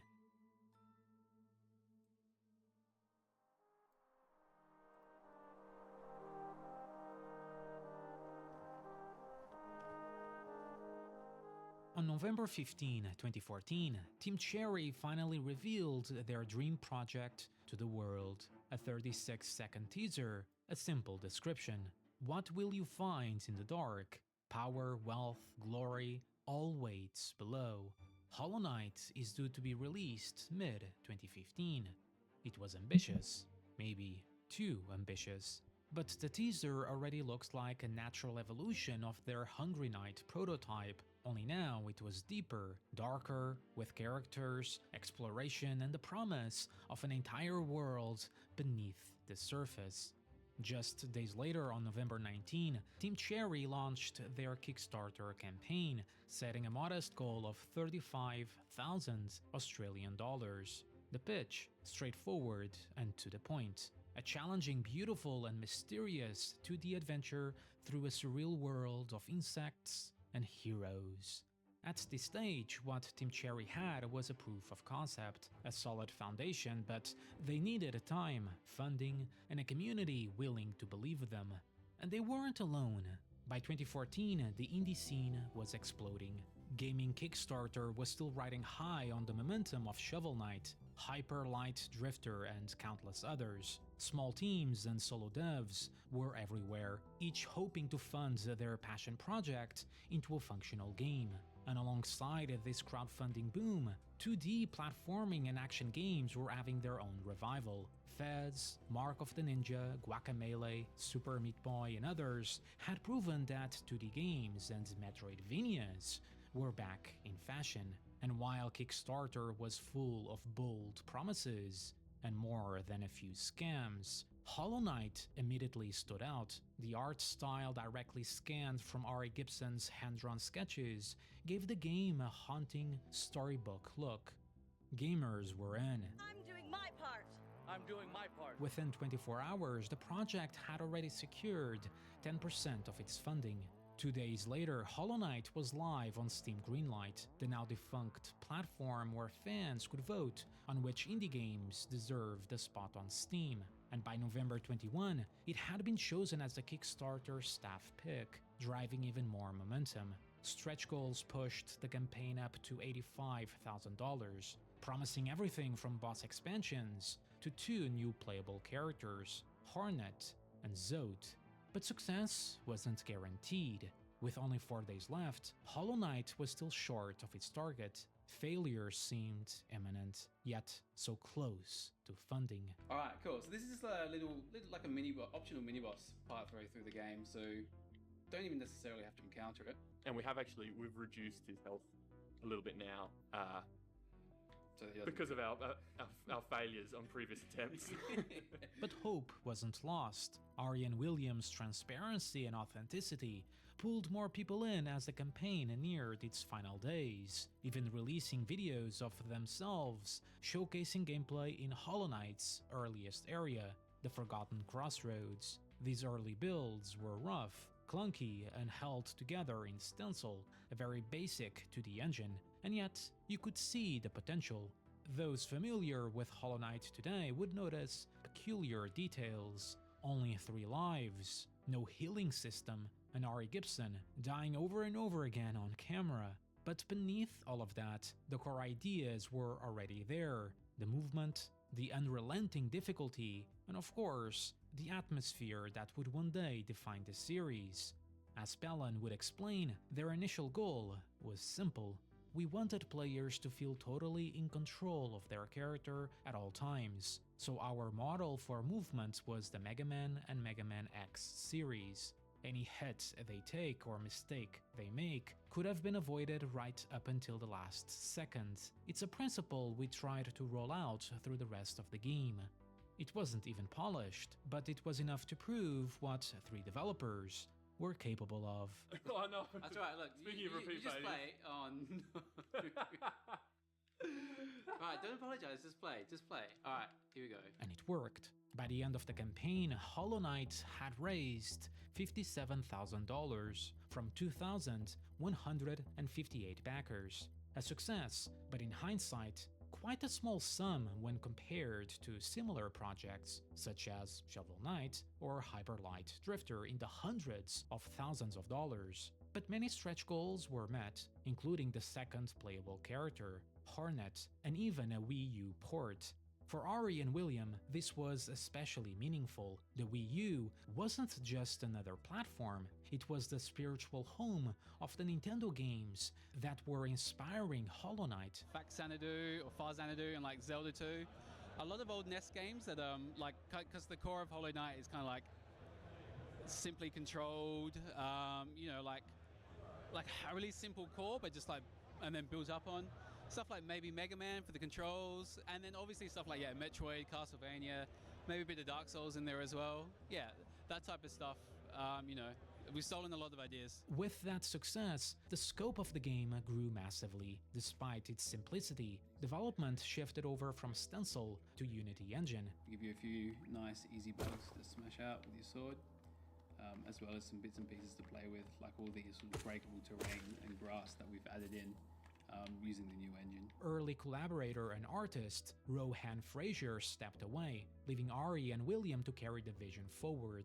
Soon joined by programmer David Kazi, with Matt Griffin later handling PR and community. Not long after, composer Christopher Larkin came on board, crafting the atmospheric score that would become one of Hollow Knight's defining features. I've been writing for games for about 4 years or so now. I started off just doing some jobs for free. I met some people at game jams. My very first game was actually one by myself when I was in my teen years, about 13 years old. I was making a platformer called Blue Goopy. That was the team. Beta builds rolled out to backers, spirits were high, everything seemed to be on track. But there was a problem. Money. You've all obviously stepped away from full-time jobs and that type of thing to take on Hollow Knight full-time. Do you have any advice for anyone who's perhaps thinking about doing indie games, about getting into it and stepping from perhaps the hobby to the more serious side in terms of getting their games out there? Yeah, I know. Have a girlfriend that'll like basically pay for everything, I guess. The Kickstarter had funded their game, yes, but not nearly enough to sustain a 3 to 4 person team for years. Outsourcing work like voice acting, translations, and other minor assets piled on even more costs. Team Cherry had to keep things lean. It was indie development at its most scrappy. Ari and William had to live off leftover triangle sandwiches and sheer determination. As Ari later recalled, my dad would sometimes pop up and give me $20. I would be like, "Oh, I'm having coffee today." It wasn't glamorous, but it was survival, and somehow it was enough. By November 2015, they released a new trailer, Ferocious Foes. When it hit Reddit, the famed post quickly gained traction, reaching beyond their Kickstarter community. It was just what they needed. But not everyone was convinced. To some, it looked like just another indie side-scroller in a market already flooded with them. A few commenters were skeptical, dismissing it outright.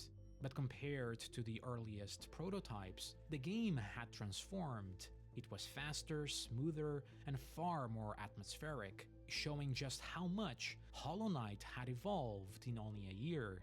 On YouTube, reactions were overwhelmingly positive, praising the fluid combat and striking art style. He quit his job and made this. I think the right decision was made. This is looking like a day one buy for me. While their early videos would only hit a few thousand views, they were now in the hundreds of thousands. Even the wider gaming press started to take notice. And we've had heaps of people, like here and at other conventions, who've been like, "Oh yeah, like I never really play this type of game, but you know, I really wanted to come and take a look. It's got like that Tim Burton or Gothic or like vibe to it, that type of thing." But as the scope ballooned and the tiny team kept on building, delays became inevitable. The Wii U, the console they had promised to support, was dead, and this version was officially cancelled, replaced instead with a future Switch port. But that wasn't the only setback. One of the most exciting promises from the Kickstarter, a second playable character, quietly disappeared during development, and many of Team Cherry's early ambitions had to be scaled back. Forest of Bone, a lava-based area, was completely scrapped. But even then, what started as a little prototype and then a proof of concept had grown into a massive interconnected 2D world.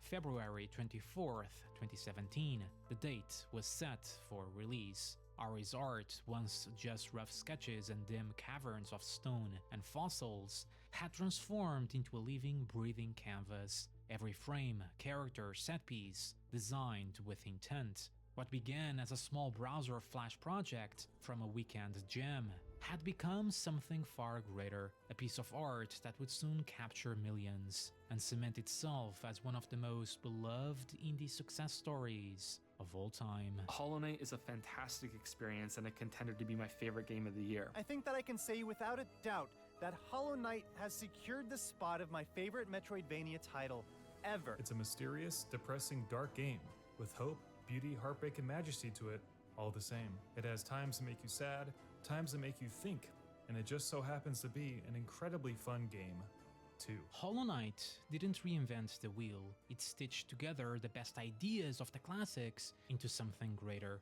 A brutally challenging, meticulously polished Metroidvania that felt timeless. Players weren't told where to go, they were set loose, which often meant hours of wandering, backtracking and dead ends, until discovery struck, a hidden shortcut, a new ability, or the realization that you were never lost, just learning the language of Hallownest. Movement and combat carried that same philosophy. Every dash, every strike had weight. The frustration of platforming puzzles, the precision demanded by bosses, it all pushed players to slow down, to observe, to improve, to an absurd skill ceiling.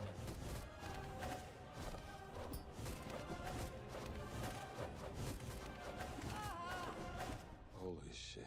And the world itself told its story in silence. Crumbling architecture, forgotten corpses, tiny background details, enough to inspire entire communities to spend hours debating lore and hidden meaning. When it became clear that the Hollow Knight was not able to contain the Radiance, the Pale King resorted to his final plan.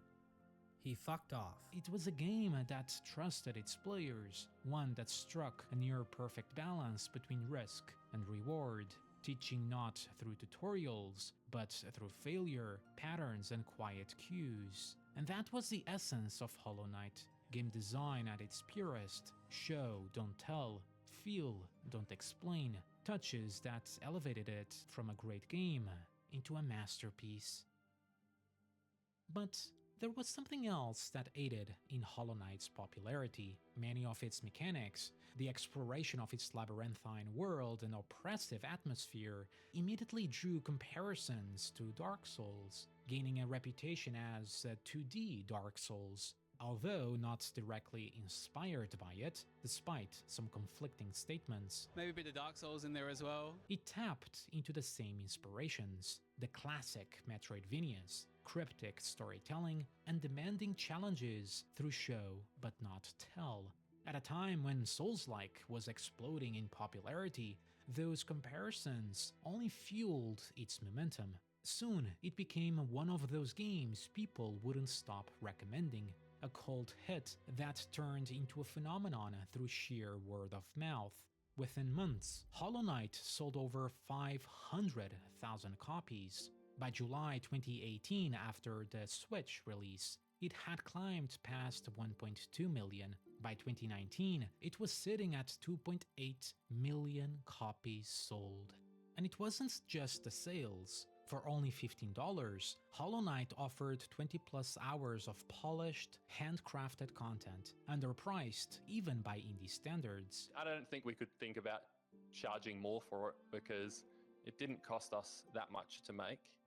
And we just really wanted as many people to play it as we could. That philosophy built enormous goodwill, cementing Team Cherry's reputation as one of the most trusted names in indie gaming. But they didn't stop there. In the months after release, Team Cherry kept supporting the game with free DLC packs, content that could have easily been sold, but instead expanded the game for free. The humbleness and honesty of Team Cherry never seems affected by success, mirroring the very design of Hollow Knight itself, simple in form, yet endlessly deep in execution. Don't aim to make a massive game and then have it all fall over. What we did, and we think is as successful, is we aim to make a very small game, a small Metroidvania, and then we had enough energy and budget, and we're enjoying it enough to allow it to expand, but at any time we could have stopped that development, packaged it up, and had a complete game. And financially, the reward was enormous. Even after storefront cuts, Hollow Knight's success had turned Team Cherry into millionaires. Estimates put their revenue above $20 million by 2019, all from a budget of around $50,000. Yet, despite all the success, they didn't expand the studio, didn't hire dozens of new developers, sold their IP to the highest bidder, and didn't chase AAA ambition. They stayed grounded, and independent. David Casey left shortly after release for a corporate programming job, and his role was filled by a new developer, Jack Vine. And that was it. The team remained tiny and united. Ari and William doubled down in a 2018 interview, making it clear they weren't chasing riches or even growth. Our goal was always to get ourselves into a position where we could just keep making stuff, and we are grateful we have gotten there thanks to everyone's support. Defining success back then was easy. It was just selling enough to be able to make another game. Had we achieved only that, we would have been happy. So they kept going, promising one more expansion, an ambitious DLC, featuring the long-lost promise of a second playable character, Silk Song.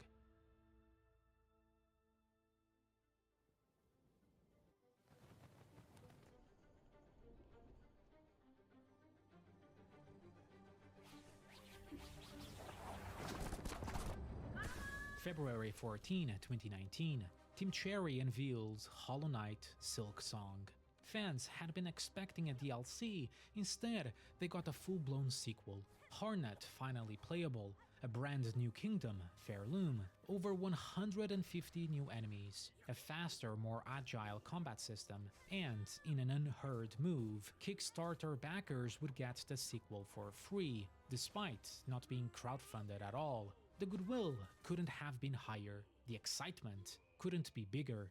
Team Cherry, please take all my money at your earliest possible convenience. EA, the game is a DLC.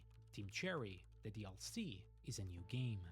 That very same day, Ari and William posted a blog video explaining the transition from DLC to sequel and future plans. As we sort of kept going and kicking around ideas, the idea of having Hornet go through an adventure in a whole new kingdom actually seemed like a really fun and interesting idea to us. Way more fun. Yeah, yeah. I mean, it was it's probably the biggest motivation was for us to be able to make a new game, a new world and stuff. Yeah. And also now that it's out there, we can talk a bit more about it as well. So what we'd like to do is, as we go forward, just have some more kind of blog updates and stuff, and we'll show off some bits and pieces as we go through the year. Well, that wasn't entirely true, because soon after, the long, mythical wait began. The next update came on June 25th, 2019, when Nintendo's booth at E3 featured Silksong gameplay, accompanied by a Kickstarter post titled Team Cherry checking in for a long past due Silksong development update. Hornet's speed and acrobatics were on full display, along with a fiery lava-themed area, cut concepts that had once been part of the original Hollow Knight. So Hollow Knight Silksong is coming soon. Team Cherry are unfortunately not here. They're hard at work in Australia finishing the game, and hopefully we'll have some more updates soon, because this is just a taste and I need the entree now. And we know it's going to be good. Yeah, oh for sure. Hollow Knight was a blast. Yes. But then came December 2019, Team Cherry Holiday Sign-Off, a brief blog post wishing fans well, and then silence. The steady blog posts stopped, their YouTube channel went dark, no more updates. Overnight, Silksong went from being the hottest indie sequel on the horizon to gaming's biggest question mark, a stark contrast to the constant updates of their Kickstarter project. Joining the cursed pantheon of Half-Life 3 and Bloodborne 2, Silksong, when Is It Even Real became the running joke, spamming every Nintendo Direct, every Game Awards, every Xbox and PlayStation showcase. A fan by the name Aurora, the legend himself, even launched a YouTube channel, Daily Silksong News. For over 1,500 consecutive videos, he checked in every day on whether there were any updates. Out of all of those uploads, only 48 actually had news. Today is January 17th, 2021. This is Aurora, your host for today. There has been no news to report for Silksong today. Reddit descended into madness, inventing silk posting, a mix of copium, news baits, clown memes predicting and hallucinating release dates that never came. And yet, there were breadcrumbs, tiny glimmers in the void. In February 2021, Silksong resurfaced on an Edge magazine cover story. It detailed new mechanics, areas, and Team Cherry's ongoing philosophy. But fans were starving. A year later, in March 2022, another crumb appeared in PC Gamer. Pelin reassured, "We are still working steadily on it, and we are all looking forward to sharing more about it once we get closer to release." June 2022, a miracle. Yeah, boy. A brand new Silksong trailer debuted at the Xbox showcase. Gameplay looked smoother than ever. The trailer racked up over 3 million views. Then came the bombshell. On Twitter, Xbox declared, "Everything you are seeing today is playable over the next 12 months. So you are telling me Silksong is out within the next 12 months? That's exactly what we said. This was it. But 12 months came and went, met only with silence. No Silksong.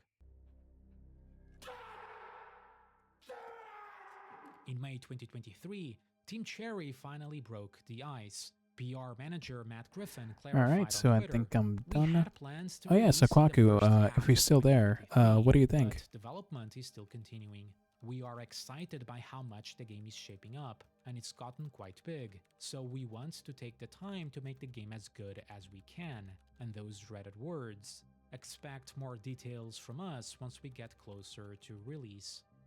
The copium flowed. Yeah, next thank you, year Speed. for sure.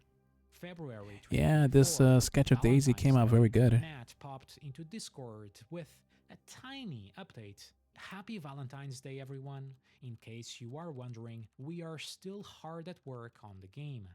That was it. By June 2024, it had been 729 days since Silksong's last proper showing. Hope wasn't dead, but insanity had set in. Alright, so let me see if I Reddit can started evolving. send the Fans sketch began to tracking Team Kwaku. Cherry's Kickstarter logins. Updates had stopped entirely, so a single login became breaking news. Alerts went out in the middle of the night, hoping for a chance of an update. 2 Kickstarter logins in a week became an occasion for a thread. Through all of this madness, however, Hollow Knight itself was skyrocketing. The silence made marketing in itself. The endless hype around Silksong pushed the original into spotlight again and again, spreading by word of mouth. By 2025, Hollow Knight had sold over 15 million copies, likely putting it as the best-selling Metroidvania game of all time. This gave Team Cherry something precious: time. While the original took about 3 years to make, Silksong would end up stretching to nearly 7. And as they would only reveal much later to Bloomberg, this wasn't the result of development hell or some hidden crisis. "We've been having fun," said Gibson. "This whole thing is just a vehicle for our creativity anyway. It's nice to make fun things. It was always progressing. It's just the case Yeah, that we thank are you, a small Get 'em. team, and games take a lot W of time. sketches There wasn't indeed. any big controversial moment behind it. Oh yeah, so before I end the live stream, I'm just gonna send this to Kwaku real quick. Oh, and of course I'm gonna post this to my Discord server so that everybody else can see. Just completing the game that we are stopping. We could have kept going. Oh, there it is. There was no scandal, no crunch horror story. Much like us that play their games, they were just having fun. While leftover sandwiches and $20 handouts kept them afloat with Hollow Knight, this time Team Cherry had the privilege of working at their own pace, a privilege most AAA studios could never dream of. No publishers breathing down their necks, no shareholders demanding deadlines, just the freedom to pour years of care into their art. But for fans, all they had was silence, and so the madness grew. January 2025, Cakegate. On Twitter, an account by the name Little Boomy had long been rumored to secretly belong to William Pelin, known mostly for bizarre shitposts like how to permanently calcify your pineal gland for a good night's rest. The account had once been named Wilbop. through a simple Google search for Wilbop account, linked it directly to the Little Boomy account. Wilbop? William Palin? Coincidence? The community dove like vultures on a carcass, and then the detectives went in. Curiously, the profile picture had been changed to a chocolate cake. A reverse image search revealed it to be from Brooklyn Blackout Cake, dated April 2nd, 2024. April 2nd, the date of a Nintendo Direct. Could this be it? Moreover, on that same day, the account posted, "Something big is coming. Keep your eyes closed. Tomorrow." Nothing happened the next day. Instead, Matt Griffin reassured fans the game was still on track and will be released. However, Imagine Dragons had also posted on April 2nd, 2024, "Eyes closed. Tomorrow." The conspiracy deepened, and if that wasn't enough, a Reddit user pointed out that Little Boney was a nickname for Napoleon Bonaparte, awfully sounding like Little Boomy. Napoleon married on April 2nd, and his wife, she wore a red cloak. Who else wears a red cloak? That was it. Case closed. And sure enough, on April 2nd, 2025, Nintendo Direct dropped 6 random seconds of footage with a little title card. Hollow Knight, Silksong, 2025. The internet lost its mind. Wow. Silksong! Silksong! Silksong! Silksong! What did I fucking tell you? So casually? Why would they just show it in a tiny compilation? You can't just drop it like that. Did I just hallucinate? You're kidding me! Silksong 2025 release window! Silksong had already been the single most wishlisted game on Steam for years. Now it was surging past 5 million wishlists, while dragging Hollow Knight to record concurrent players. Then, on June 8th, another drop, a new tease, another confirmation. The highly anticipated Hollow Knight Silksong will be available at launch and in Game Pass when the Ally releases later this year. Fans were cautious. Is it really this year? After all, Xbox had promised the same thing back in 2022. Alright. Then came playable demos on show floors. So it looks like I'm all Another done trailer at for Gamescom. Even tonight. Jeff Keighley confirmed a special Let me just fix these sketches a little bit. Sanity finally be over. And on Thursday, But yeah, it's been a while since I've done like this many boxing sketches. And yeah, and all of them came out great. Calendars were set for a special announcement. Alright, there we go, there we go. Alright, so anyways, as always, thank you everybody for watching me draw. And I really appreciate all the amazing ideas they have given me today. Also, I will be back streaming on the 26th of February. Yeah, because starting tomorrow, I'm actually going to be taking a long week break just to focus on my projects and, you know, some of my personal stuff. But I'm definitely going to be back live streaming on the 26th. But yeah, so anyways, take care everybody, have a good night, and depending on your time zone, have a good day. Alright, bye everyone. At $20, only $5 more than the original. By launch day, chaos erupted. Yeah, thank you, Speed. Yeah, I hope you have a good night too. Everything froze as fans scrambled to buy it. Even pirate subreddits told people to skip the torrents and just buy the game. Within days, Silksong shattered expectations. Nearly 600,000 concurrent players on Steam alone, with estimates of 5 million copies sold in just a couple of